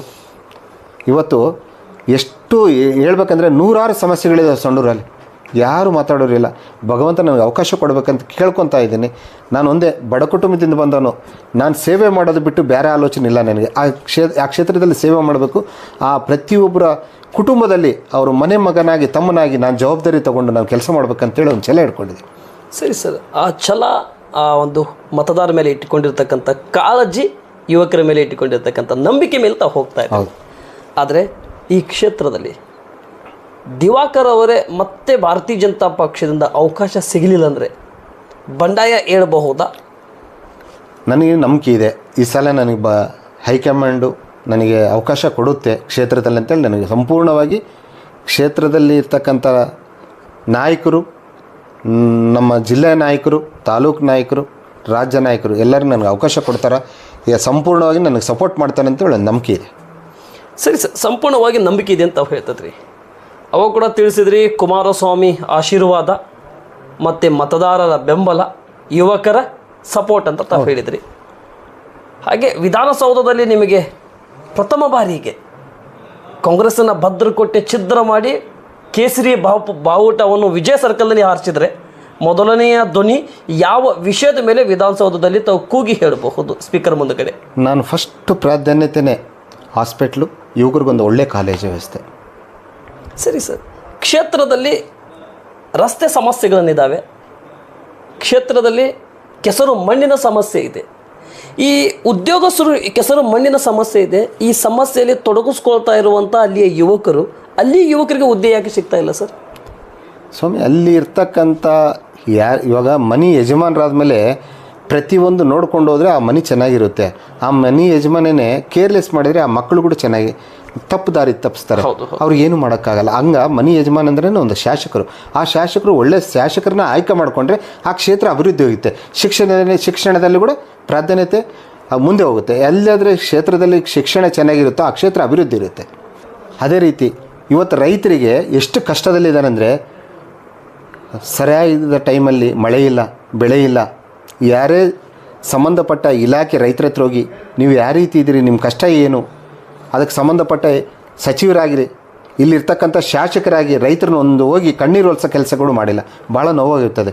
ಯಾಕಂದರೆ ನಮ್ಮ ರಾಜ್ಯ ಸರ್ಕಾರ ಯಡಿಯೂರಪ್ಪರಿದ್ದಾಗ ಜಾನುವಾರುಗಳಿಗೆ ಫ್ರೀಯಾಗಿ ಮೇವು ಕೊಡ್ತಾಯಿದ್ರು ಜಾನುವಾರುಗಳಿಗೆ. ಇವತ್ತು ರೈತರ ಬಗ್ಗೆ ಎಷ್ಟು ಜನಕ್ಕೆ ಅವರು ನ್ಯಾಯ ಕೊಡಿಸಿದ್ದಾರೆ, ರೈತರಿಗೆ ಎಷ್ಟು ಜನಕ್ಕೆ ಪಟ್ಟ ಕೊಡಿಸಿದ್ದಾರೆ ಅವರು? ರೈತರ ಬಗ್ಗೆ ಏನು ಮಾಡಿದ್ದಾರೆ ಅವರು? ಏನಿಲ್ಲ, ಬರೀ ಸುಳ್ಳು ಆಶ್ವಾಸನೆ ಕೊಡೋದು, ಓಟ್ ಹಾಕ್ಸ್ಕೊಂಡು ಹೋಗೋದು ಅಷ್ಟೇ. ರೈತರ ಬಗ್ಗೆ ಆಲೋಚನೆ ಇಲ್ಲ, ಯುವಕರ ಬಗ್ಗೆ ಆಲೋಚನೆ ಇಲ್ಲ, ಕ್ಷೇತ್ರದ ಜನಗಳ ಬಗ್ಗೆ ಆಲೋಚನೆ ಇಲ್ಲ, ಅವ್ರಿಗೇನು ಆಲೋಚನೆ ಇಲ್ಲ. ಇವತ್ತು ಕ್ಷೇತ್ರದ ಜನಗಳು ಭಗವಂತ ಅವಕಾಶ ಕೊಟ್ಟರು. ನಿನಗೇನಂತೇಳಿ ಯಾವಾಗ ಲಾಸ್ಟ್ ಟೈಮ್ ಕೇಳಿದ್ರೆ ನನಗೆ ಅಧಿಕಾರ ಇಲ್ಲ, ಇದು ಅಧಿಕಾರ ಸರ್ಕಾರ ಇಲ್ಲ ನನಗೆ ಅಂತ ಹೇಳ್ತಿದ್ರು. ಇವತ್ತು ದೇವರು ಜನಗಳ ಪ್ರಜೆಗಳು ನಿನಗೆ ಆಶೀರ್ವಾದ ಮಾಡ್ಯಾರ, ಸರ್ಕಾರ ಕೊಟ್ಟಿದ್ದಾರೆ, ಜನಗಳ ಸಮಸ್ಯೆ ಬಗೆಹರಿಸು, ರೈತರ ಕಷ್ಟಗಳಿಗೆ ನಿಂತರು ನೀನು ಅಂತಾದು ಬಿಟ್ಟು ನೀನು ಸುಮ್ಮನೆ ಟೈಮ್ ಪಾಸ್ ಮಾಡ್ಕೊಂಡು ಮತ್ತೆ ಎಂ ಪಿಗೆ ನಿಂತು ಈ ಕ್ಷೇತ್ರ ಮತ್ತೆ ಇದು ಮಾಡಿ ಜನಗಳಿಗೆ ಸರ್ವಿಸ್ ಮಾಡೋದು ತಿಳ್ಕೊಡ್ರಿ ಸ್ವಾಮಿ. ಬರೀ ರಾಜಕೀಯ ಮಾಡ್ಕೊಂಡು ಅದಕ್ಕೆ ನಿಂತೆ ಅಂದ್ರಲ್ಲ. ಜನಗಳಿಗೆ ಅವಕಾಶ ಕೊಟ್ಟಾಗ ಆ ಸರ್ಕಾರ ಬಂದಿದೆ ನಿಮ್ಮದು. ಇವಾಗ ಸರ್ಕಾರ ಬಂದಾಗೆಲ್ಲ ನಿಮ್ಮ ಜನಗಳಿಗೆಲ್ಲ ನ್ಯಾಯ ಮಾಡಬೇಕಲ್ಲ, ನೀವು ಮಾಡಬೇಕಲ್ಲ. ಮತ್ತೆ ಏನು ಮಾಡ್ತೀರಿ ನೀವು? ಮತ್ತೆ ಎಂ ಪಿಗೆ ಹೋದ್ರಿ ಏನು ಮಾಡ್ತೀರಿ? ಇವಾಗ ಯಾರು ಕೇಳೋರು ಕ್ಷೇತ್ರದಲ್ಲಿ? ಸರಿ ಸರ್, ಕ್ಷೇತ್ರದಲ್ಲಿ ಕೆಲವೊಂದಿಷ್ಟು ಜನ ಮಾತನಾಡ್ತಾ ಇದ್ದಾರೆ, ಸ್ಥಳೀಯರಿಗೆ ಅವಕಾಶ ಕೊಡಬೇಕು, ಸ್ಥಳೀಯರಿಗೆ ಬರಬೇಕು ಅಂತ ಹೇಳ್ತಾ ಇದ್ದಾರೆ, ಬಳ್ಳಾರಿಯರಿಗೆ ನಾವು ಕೊಡೋದಿಲ್ಲ ಅಂತ ಹೇಳ್ತಾ ಇದ್ದಾರೆ. ಇದ್ರ ಬಗ್ಗೆ ಸರ್, ಬಳ್ಳಾರಿ ಏನು ಪಾಕಿಸ್ತಾನಲ್ಲಿದ್ದೇನೆ? ರಾಜ್ಯನ ಇದೇ ಜಿಲ್ಲೆ ಸರ್. ನಾನು ಜಿಲ್ಲಾ ಪಂಚಾಯತಿ 3-12 ತಾಲೂಕು ಪಂಚಾಯತಿ ಬಂದಾಗ ಹೊರಗಿನಿಂದ ಬಂದು ನೀವು ಮಾಡ್ತಿದ್ದೆ ಅಂತ ಯಾರೂ ನನಗೆ ಮಾಡಿಲ್ಲ. ನನ್ನ ಸಂಘಟನೆ ನಮ್ಮ ಮನೆ ಮಗ ಇದ್ದಂಗೆ ದಿವಾಕರನ ಪ್ರೀತಿ ವಿಶ್ವಾಸದಿಂದ ಇವತ್ತು ನಮಗೆ ಒಂದು ಆಶೀರ್ವಾದ ಮಾಡಿದರೆ ನನಗೆ 31,000 ಚಿಲ್ಲರ್ ನನಗೆ ಮತಗಳು 31,375 ಮತಗಳು ಕೊಟ್ಟರೆ ಕೂಡ ಬೇರೆ ಜಿಲ್ಲೆ ಅಂತ ಕೊಟ್ಟಿಲ್ಲ, ನನಗೆ ಬೇರೆ ತಾಲೂಕು ಅಂತ ಕೂಡ ಕೊಟ್ಟಿಲ್ಲ, ಬಳ್ಳಾರಿ ಅಂತ ಕೂಡ ಕೊಟ್ಟಿಲ್ಲ. ನಮ್ಮ ಮನೆ ಹುಡುಗ, ನಮ್ಮ ಮನೆ ಮಗ ಈ ಕೆಲಸ ಮಾಡೋರಿಗೆ ಎಲ್ಲಿದ್ರೆ ಏನು ಸರ್, ಕ್ಷೇತ್ರದಲ್ಲಿ ಕೆಲಸ ಮಾಡೋದು ಮುಖ್ಯ ಆಗಲಿ, ಅವ್ರ ಸಮಸ್ಯೆಗಳಿಗೆ ಯಾವುದೇ ಸಮಸ್ಯೆ ಬಂದರೆ ನನ್ನ ಸಮಸ್ಯೆ ಅಂತೇಳಿ ನಿಂದಿರೋದು ಮುಖ್ಯ. ಬೇರೆ ಜಿಲ್ಲೆ ಬಳ್ಳಾರಿ ಅದು ಬರಲ್ಲ. ಇವಾಗ ಕಷ್ಟಗಳಿಗೆ ನಿಂದಿರೋ ವ್ಯಕ್ತಿ ಯಾರಪ್ಪ ಅಂದರೆ ದಿವಾಕರ್ ಅಷ್ಟೇ. ಅದು ಅವ್ರಿಗೆ ಬೇಕಾಗಿದ್ದು. ನೀನಾಗಿರ್ಬೋದು, ನಾನಾಗಿರ್ಬೋದು, ಕಷ್ಟಗಳಿಗೆ ಬಂದರೆ ಯಾರನ್ನ ನೆನೆಸ್ಕೊತಾರೆ. ಇವತ್ತು ಕೆಲವು ಮಂದಿ ಇರ್ಬೋದು, ಒಂದು 5-6 ಮಂದಿ ಅವರೇನು ಅಪಪ್ರಚಾರ ಮಾಡೋದರಲ್ಲಿ ಕಾಂಗ್ರೆಸ್ಸಲ್ಲಿ ಕುಮ್ಮಕ್ಕಾಗಿ ಕಾಂಗ್ರೆಸ್ಸಲ್ಲಿ ಒಪ್ಪಂದ ಮಾಡಿಕೊಂಡು ಕ್ಷೇತ್ರದ ಜನಗಳಿಲ್ಲ. ಇದು ಒಂದು 4-5 ಜನ ಮಾತ್ರ ಈ ರೀತಿ ಬಳ್ಳಾರಿ ಇವತ್ತು ಇದೇ ತುಕಾರಾಮ್ ಅವರು ಬಳ್ಳಾರಿ ಜಿಲ್ಲೆಯಲ್ಲಿ MP ಆಗಿಲ್ಲ, ಬಳ್ಳಾರಿಗೆ ಬಂದು MP ಆಗಿಲ್ಲ ಅವರು. ಹೌದು. ಇದೇ ಸಂತೋಷ್ ಲಾಡ್ ಸಾಹೇಬರು ಕಲಘಾಟಿಗೆ ಹೋಗಿ ML ಆಗಿ ಮಿನಿಸ್ಟರ್ ಆಗಿಲ್ಲ. ಇದೇ ಅನಿಲ್ ಲಾಡ್ ಅಣ್ಣನವರು ಬಳ್ಳಾರಿಗೆ ಬಂದು ಸಿಟಿ ML ಆಗಿಲ್ಲ. ಇದೇ ನಾಗೇಂದ್ರ ಅವರು ಕೂಡ್ಲಿಗೆ ಹೋಗಿ ML ಆಗಿಲ್ಲ. ಸುರೇಶ್ ಬಾಬು ಅವರು ಬಳ್ಳಾರಿ ಅವರೇ ಕಂಪ್ಲಿಗೆ ಹೋಗಿ ML ಆಗಿಲ್ಲ. ಇದೇ ಬಳ್ಳಾರಿ ಇದೆ ನಮ್ಮ ಫಕೀರಪ್ಪಣ್ಣವರು ರಾಯಚೂರಿಗೆ ಹೋಗಿ MP ಆಗಿಲ್ಲ. ಕೆಲಸ ಮಾಡ್ತಕ್ಕಂಥ ಛಲ ಇರಬೇಕಾಗಲಿ. ಎಲ್ಲಾದ್ರೇನು ಕೆಲವು ಮಂದಿ ಮಾತಾಡ್ತಾರೆ ಅಷ್ಟೇ, ಗೂಬಿ ಕುಡ್ಸೋಕ್ಕೆ ಅದೆಲ್ಲ ಕೆಲಸ ಮಾಡ್ತಾರೆ. ಕ್ಷೇತ್ರದ ಜನಗಳಿಗೂ ಗೊತ್ತಿದ್ದು, ಯಾರು ಮಾತಾಡಿದ್ರೆ ಅವರೆಲ್ಲ ಹುಚ್ಚರು, ಇದು ಅವರು ಕಿವಿ ಹಾಕಲ್ಲ ಅವರು. ಯಾಕಂದರೆ ಜನಗಳಿಗೆ ಯಾರು ಕೆಲಸ ಮಾಡ್ತಾರೆ, ಯಾರು ಗೂಬಿ ಕುಡಿಸ್ತಾರೆ ಅಂತೇಳಿ ಜನಗಳು ಭಾಳ ತಿಳ್ಕೊಂಡವ್ರು. ಸಂಡೂರು ಕ್ಷೇತ್ರದ ಜನಗಳು ಭಾಳ ತಿಳುವಳಿಕಿದ್ದವರು, ಯಾರನ್ನ ನಾವು ಅಷ್ಟು ಈಜಾಗಿ ನಮ್ಮಲ್ಲ. ಅವ್ರಿಗೆಲ್ಲರಿಗೂ ಗೊತ್ತು, ಸಂಡೂರು ಕ್ಷೇತ್ರ ಜನಕ್ಕೆ ಗೊತ್ತು ಯಾರು ಕೆಲಸ ಮಾಡ್ತಾರೆ, ಯಾರು ಗೂಬಿ ಕುಡಿಸ್ತಾರೆ, ಯಾರು ಎಲೆಕ್ಷನ್ ಟೈಮಲ್ಲೂ ಬಂದು ಕೆಲಸ ಮಾಡೋರು, ಯಾರು ನಿರಂತರವಾಗಿ ಜನರಲ್ಲಿ ಇರ್ತಾರೆ ಅಂಥೇಳಿ ಒಂದು ಗುರಿ ಹಿಡ್ಕೊಂಡು ಬಿಟ್ಟಾರ. ನನಗೆ ಭಗವಂತನ ಆಶೀರ್ವಾದದಿಂದ ಒಂದು ಮನೆ ಮಗನಾಗಿ, ನನ್ನ ತಮ್ಮನಾಗಿ, ಅವ್ರ ಕುಟುಂಬದಲ್ಲಿ ನಮ್ಮ ಹುಡುಗ ಅಂತೇಳಿ ನಮ್ಮನ್ನು ಪ್ರೀತಿ ವಿಶ್ವಾಸ ಇಟ್ಕೊಂಡು ಇವತ್ತು ನನಗೆ ಬೆಳೆಸಿರೋದು ನನ್ನ ಸಂಡೂರು ಕ್ಷೇತ್ರ ಜನಗಳು. ನಾನು ಕೊನೆ ಹೊಸರಿರೋವರೆಗೆ ಆ ಕ್ಷೇತ್ರದಲ್ಲಿ ಕೆಲಸ ಮಾಡ್ತೀನಿ. ನಾನು ಇಲ್ಲಿ ಸ್ಥಳೀಯರು ಬೇಕಂತಾರೆ, ಅದೆಲ್ಲ ಸರ್. ನಾನು ಕೆಲಸ ಮಾಡೋನು, ಕ್ಷೇತ್ರದಲ್ಲಿ ಕೆಲಸ ಮಾಡಿ ಕೂಲಿ ಕೇಳೋನು ನಾನು. ಹೌದು. ಭಗವಂತ ಅವಕಾಶ ಕೊಟ್ಟು ಹೈಕಮಾಂಡ್ ನಿಂದ್ರಂದರೆ ನಿಂದಿರ್ತೀನಿ. ಕೆಲಸ ಮಾಡ್ದಂಗೆ ಸುಮ್ಮನೆ ಕೂಲಿ ಕೊಡ್ರಿ ಅಂದರೆ ಯಾರೂ ಕೊಡಲ್ಲ. ಹೌದು. ಇವಾಗ ಕ್ಷೇತ್ರದಲ್ಲಿ ಕೆಲಸ ಮಾಡ್ತಾ ಇದ್ದೀನಿ, ಬಡವ್ರ ಕಷ್ಟಕ್ಕೆ ನಿಂದಿರ್ತಾ ಇದ್ದೀನಿ. ಅವ್ರ ಸಮಸ್ಯೆಗಳಿಗೆ ನಾನು ಯಾವುದೇ ಸಮಸ್ಯೆ ಬಂದು ನನ್ನ ಸಮಸ್ಯೆ ಅಂತೇಳಿ ಅವ್ರ ಜೊತೆಗಿದ್ದೀನಿ, ಅವಕಾಶ ಕೊಡ್ರಿ ಅಂತ ಕೇಳ್ತಾ ಇದ್ದೀನಿ. ಇವತ್ತು ಕ್ಷೇತ್ರದಲ್ಲೂ ಕೂಡ ಜನಗಳು ಸಂಪೂರ್ಣವಾಗಿ ನನ್ನ ಕಡೆ ಇದ್ದಾರೆ. ಅವರು ಇದ್ದರೆ ಅವರಿಂದ ನಾನು ಬೆಳೆದಿರೋದು, ಅವ್ರು ನನ್ನ ಕೈ ಬಿಡಲ್ಲ. ನಮ್ಮ ಮನೆ ಮಗ, ನಮ್ಮ ತಮ್ಮ ಅಂತೇಳಿ ನಮ್ಮನ್ನ ಒಂದು ಹೃದಯದಲ್ಲಿ ಹಿಡ್ಕೊಂಡನ ಅದು ಉಳಿಸ್ಕೊತೀನಿ ನಾನು ಕ್ಷೇತ್ರ ಜನಗಳು. ಸರಿ ಸರ್, ತಿಪ್ಪೇಸ್ವಾಮಿಯವರು ನನ್ನ ಕೊನೆ ಪ್ರಶ್ನೆ ಇದು. ತಿಪ್ಪೇಸ್ವಾಮಿಯವರು ವೈ ದೇವೇಂದ್ರಪ್ಪ ಅವರು ಮತ್ತು ನೀವು ಕೂಡ ಟಿಕೆಟ್ ಕೇಳ್ತಾ ಇದ್ರಿ. ಒಂದು ವೇಳೆ ಟಿಕೆಟ್ ಮತ್ತೊಬ್ಬರಿಗೆ ಆದರೆ ನಿಮ್ಮ ಹೋರಾಟ ಎಲ್ಲಿಗೆ ಹೋಗಬಹುದು? ಅದು ಹೈಕಮಾಂಡ್ ನಿರ್ಧಾರ, ಜನಗಳ ನಿರ್ಧಾರ. ಸರಿ ಸರ್, ಕೊನೆಯದಾಗಿ ನಮ್ಮ ನ್ಯೂಸ್ 43 ಇಂಡಿಯಾ ಮುಖಾಂತರ ಸಂಡೂರಿನ ಕ್ಷೇತ್ರದ ಮತ ಬಾಂಧವರಿಗೆ ಮತ್ತು ನಿಮ್ಮ ಭಾರತೀಯ ಜನತಾ ಪಕ್ಷದ ಹೈಕಮಾಂಡಿಗೆ ಮತ್ತು ಯುವ ರಾಜ್ಯಾಧ್ಯಕ್ಷರಾಗಿರ್ತಕ್ಕಂಥ ವಿಜೇಂದ್ರ ಅವರಿಗೆ ಮತ್ತು ಮಾಜಿ ಮುಖ್ಯಮಂತ್ರಿಯಾಗಿರ್ತಕ್ಕಂಥ BS ಯಡಿಯೂರಪ್ಪನವರಿಗೆ ಮತ್ತು ಈ ಕ್ಷೇತ್ರದ ನಿಮ್ಮನ್ನು ಹಗಲಿರುಳು ದುಡಿತಾ ಇರುವಂಥ ಅವರ ಪರವಾಗಿ ನೀವು ನಿಂತಿರ್ತಕ್ಕಂಥ ಪ್ರತಿಯೊಂದು ಮತದಾರರಿಗೆ ಮತ್ತು ಹೈಕಮಾಂಡಿಗೆ ನಮ್ಮ ನ್ಯೂಸ್ 43 ಇಂಡಿಯಾ ಮುಖಾಂತರ ಏನು ಹೇಳಕ್ಕೆ ಇಷ್ಟಪಡ್ತೇವೆ ಸರ್? ಕ್ಷೇತ್ರದ ಜನಗಳಿಗೆ ಮೊಟ್ಟ ಮೊದಲನಾಗಿ ನಮಸ್ಕಾರಗಳನ್ನು ತಿಳಿಸುತ್ತಾ, ಅದೇ ರೀತಿ ನಮ್ಮ ರಾಜ್ಯದ ಅಧ್ಯಕ್ಷರಾಗಿರ್ತಕ್ಕಂಥ ಯುವ ನಾಯಕರಿಗೆ ನಮಸ್ಕಾರ ತಿಳಿಸುತ್ತಾ, ಈ ಕ್ಷೇತ್ರದಲ್ಲಿ ಇರ್ತಕ್ಕಂಥ ಸಮಸ್ಯೆಗಳು ನೂರಾರು ಸಮಸ್ಯೆಗಳಿದೆ. ಆ ಸಮಸ್ಯೆಗಳು ಬಗೆಹರಬೇಕು. ಈ ಕ್ಷೇತ್ರವನ್ನು ಅಭಿವೃದ್ಧಿ ಆಗಬೇಕಂದ್ರೆ ನೀವೆಲ್ಲರೂ ನನಗೆ ಅವಕಾಶ ಕೊಟ್ಟರೆ ಈ ಕ್ಷೇತ್ರ ಅಭಿವೃದ್ಧಿ ಮಾಡ್ತೀನಿ ಅಂತೇಳಿ ನಿಮ್ಮ ಮನೆ ಮಗನಾಗಿ, ನಿಮ್ಮ ತಮ್ಮನಾಗಿ, ನಿಮ್ಮ ಕುಟುಂಬದಲ್ಲಿ ಒಬ್ಬ ಸದಸ್ಯನಾಗಿ ಈ ಕ್ಷೇತ್ರದಲ್ಲಿದ್ದು ಕೆಲಸ ಮಾಡ್ಕೊಂಡು ಹೋಗ್ತೀನಿ ಅಂತೇಳಿ ಸಂಪೂರ್ಣವಾಗಿ ವಿಶ್ವಾಸದಿಂದ ನನಗೆ ಇದ್ದೀನಿ. ನಿಮ್ಮೆಲ್ಲರ ಆಶೀರ್ವಾದ ಬೆಂಬಲ ನನ್ನ ಮೇಲೆ ಇರಬೇಕಂತೇಳಿ ಮನಸ್ಫೂರ್ತಿಯಾಗಿ ಕೇಳ್ಕೊತಾ ಇದ್ದೀನಿ. ಓಕೆ, ಥ್ಯಾಂಕ್ ಯು ಸರ್, ತುಂಬ ಧನ್ಯವಾದಗಳು. Thank you sir. ಇಷ್ಟೊತ್ತಿನವರೆಗೆ ನಮ್ಮ ನ್ಯೂಸ್ 43 ಇಂಡಿಯಾಗೆ ಅವಕಾಶ ಮಾಡಿಕೊಟ್ರಿ. ಉದ್ಯೋಗದ ಬಗ್ಗೆ ಧ್ವನಿ ಎತ್ತಿದ್ರಿ, ಶಿಕ್ಷಣದ ಬಗ್ಗೆ ಎತ್ತಿದ್ರಿ, ಸುಲಭ ಶೌಚಾಲಯಗಳ ಬಗ್ಗೆ ಧ್ವನಿ ಎತ್ತಿದ್ರಿ, ಮೂಲ ಸೌಕರ್ಯಗಳ ಬಗ್ಗೆ ಧ್ವನಿ ಎತ್ತಿದ್ರಿ, ಆ ಕ್ಷೇತ್ರದಲ್ಲಿ ಬರಬೇಕಾಗಿರ್ತಕ್ಕಂಥ ವಿದ್ಯುತ್ ದೀಪದ ಬಗ್ಗೆ ಧ್ವನಿ ಎತ್ತಿದ್ರಿ. ಅಕ್ಕಪಕ್ಕದಲ್ಲಿ ಇದ್ದಿರತಕ್ಕಂಥ ಶಾಪಿನ ಲೈಟಿಂಗ್ ಬೆಳಕನ್ನು ರೋಡಿಗೆ ಬಂದು ಬೀಳುತ್ತೆ, ಮುನ್ಸಿಪಾಲ್ಟಿ ಲೈಟಿಗೆ ಬೆಳಕನ್ನು ಬೀಳೋದಿಲ್ಲ, ಅದರ ಬಗ್ಗೆ ಧ್ವನಿ ಎತ್ತಿದ್ರಿ. ರಸ್ತೆಗಳ ಬಗ್ಗೆ ಇನ್ನಿತರೆ ಆಲ್ ವಿಷಯಗಳ ಬಗ್ಗೆ ತಾವು ಧ್ವನಿ ಎತ್ತಿದ್ರಿ. ಮತ್ತು ಉಪಚುನಾವಣೆ ಕನಸು ಯಾವತ್ತೂ ಕಂಡಿದ್ದಿಲ್ಲ ನೀವು, ಉಪಚುನಾವಣೆ ಇಲ್ಲಿ ಬರುತ್ತೆ ಅಂಥೇಳಿ. ಆದರೆ ದುರಾದೃಷ್ಟ, ನಿಮ್ಮ ಶ್ರೀರಾಮುಲು ಅವರು 2ನೇ ಬಾರಿಗೆ ಪರಾಜಿತರಾದರು. ಒಮ್ಮೆ ವಿಧಾನಸಭೆಯಲ್ಲಿ ಪರಾಜಿತರಾದರು ಮತ್ತು ಒಂದು ಲೋಕಸಭೆಯಲ್ಲೂ ಕೂಡ ಪರಾಜಿತ ಆದರು.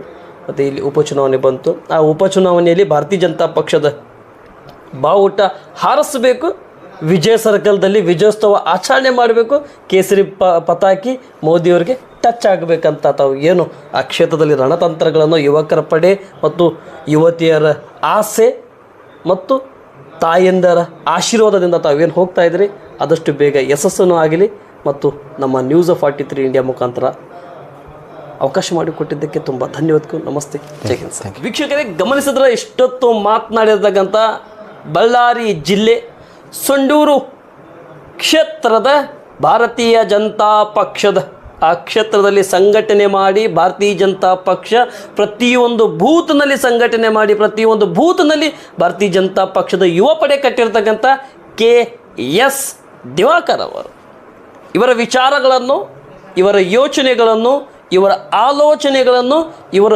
ವಿಶ್ವಾಸಗಳನ್ನು ಆ ಕ್ಷೇತ್ರದ ಮತದಾರರ ಹಿತದೃಷ್ಟಿ ಕಡೆ, ಆ ಕ್ಷೇತ್ರದ ಮತದಾರರಿಗೆ ಬೇಕಾಗಿರ್ತಕ್ಕಂಥ ಅಭಿವೃದ್ಧಿಯ ಕಡೆ, ಮತದಾರರಿಗೆ ಬೇಕಾಗಿರ್ತಕ್ಕಂಥ ಮೂಲಭೂತ ಸೌಕರ್ಯಗಳನ್ನಾಗಿರಲಿ, ಮತದಾರರಿಗೆ ಬೇಕಾಗಿರ್ತಕ್ಕಂಥ ಶಿಕ್ಷಣ ವ್ಯವಸ್ಥೆಯಾಗಿರಲಿ, ಮತದಾರರಿಗೆ ಬೇಕಾಗಿರ್ತಕ್ಕಂಥ ಒಂದು ಆರೋಗ್ಯ ವ್ಯವಸ್ಥೆಗಳನ್ನಾಗಿರಲಿ, ಆ ಕ್ಷೇತ್ರದಲ್ಲಿ ಯಾವುದೇ ರೀತಿಯಾಗಿ ಈ ಕ್ಷೇತ್ರ ಕರ್ನಾಟಕದಲ್ಲಿ 2ನೇ ಸ್ಥಾನದಲ್ಲಿ ಇದ್ದಿರ್ತಕ್ಕಂಥ ನಮ್ಮ ಸಂಡೂರು ಕ್ಷೇತ್ರ ಆದರೆ ಅಭಿವೃದ್ಧಿಯಿಂದ ಇದ್ದಿರ್ತಕ್ಕಂಥ 0 ಸ್ಥಾನದಲ್ಲಿ ಇದೆ ಅಂತ ಧ್ವನಿ ಎತ್ತಿರ್ತಕ್ಕಂಥ KS ದಿವಾಕರ್ ಅವರು ಇವರ ವಿಚಾರಗಳನ್ನು, ಇವರ ಯೋಚನೆಗಳನ್ನು ಬೈ ಎಲೆಕ್ಷನ್ದಲ್ಲಿ ಶತಾಯಗತಾಯ ಭಾರತೀಯ ಜನತಾ ಪಕ್ಷ ಗೆಲುವು ಖಚಿತ, ಕಾಂಗ್ರೆಸ್ಸಿನ ಭದ್ರಕೋಟೆ ಕಂಪ್ಲೀಟ್ ಆಗಿ ಛಿದ್ರ ಆಗೋದು ನಿಶ್ಚಿತ. ಇವೆಲ್ಲ ವಿಚಾರವನ್ನು ಕಟ್ಟಿಕೊಂಡಿರ್ತಕ್ಕಂಥ ಅಲ್ಲಿಯ ಯುವ ಪಡೆಗಳನ್ನಾಗಿರಲಿ, ಯುವ ಪಡೆಗಳಿಗೆ ಉತ್ಸಾಹ ತುಂಬ್ತಾ ಇರುವಂಥ KS ದಿವಾಕರ್ ಅವರಾಗಿರಲಿ ಅಥವಾ ಅಲ್ಲಿಯ ಮತ ಬಾಂಧವರಾಗಿರಲಿ, KS ದಿವಾಕರ್ ಅವರು ಒಂದು ಫೇಸ್ ಅಷ್ಟೇ. ಅಲ್ಲಿ ಪಣ ತಡ್ತಾ ಇರುವಂಥ ಅಲ್ಲಿಯ ಯುವಕರು, ಅಲ್ಲಿಯ ಮತದಾರರು, ಅಲ್ಲಿಯ ಮಹಿಳೆಯರು, ಅಲ್ಲಿಯ ಯುವಕರು ಮತ್ತು ಅಲ್ಲಿ ಯುವತಿಯರು ಮತ್ತು ಅಲ್ಲಿಯ ಸೀನಿಯರ್ ಸಿಟಿಜನ್ಗಳು ಇವರ ವಿಚಾರಗಳನ್ನು, ಇವರ ಯೋಚನೆಗಳನ್ನು ಮತ್ತು ಆ ಕ್ಷೇತ್ರ ಬಗ್ಗೆ ಇಟ್ಕೊಂಡಿರ್ತಕ್ಕಂಥ ಕನಸುಗಳನ್ನು ಇದು ನ್ಯೂಸ್ 43 ಇಂಡಿಯಾದ ಕ್ಷೇತ್ರದ ಜನನಾಯಕ ಬಡವರ ಕಣ್ಮಣಿ KS ದಿವಾಕರ್. ಮತ್ತೆ ಭೇಟಿ ಆಗ್ತೀನಿ, ಅಲ್ಲಿವರೆಗೆ ನೋಡ್ತಾ ಇರಿ ನ್ಯೂಸ್ 43 ಇಂಡಿಯಾ. ಜೈ ಹಿಂದ್.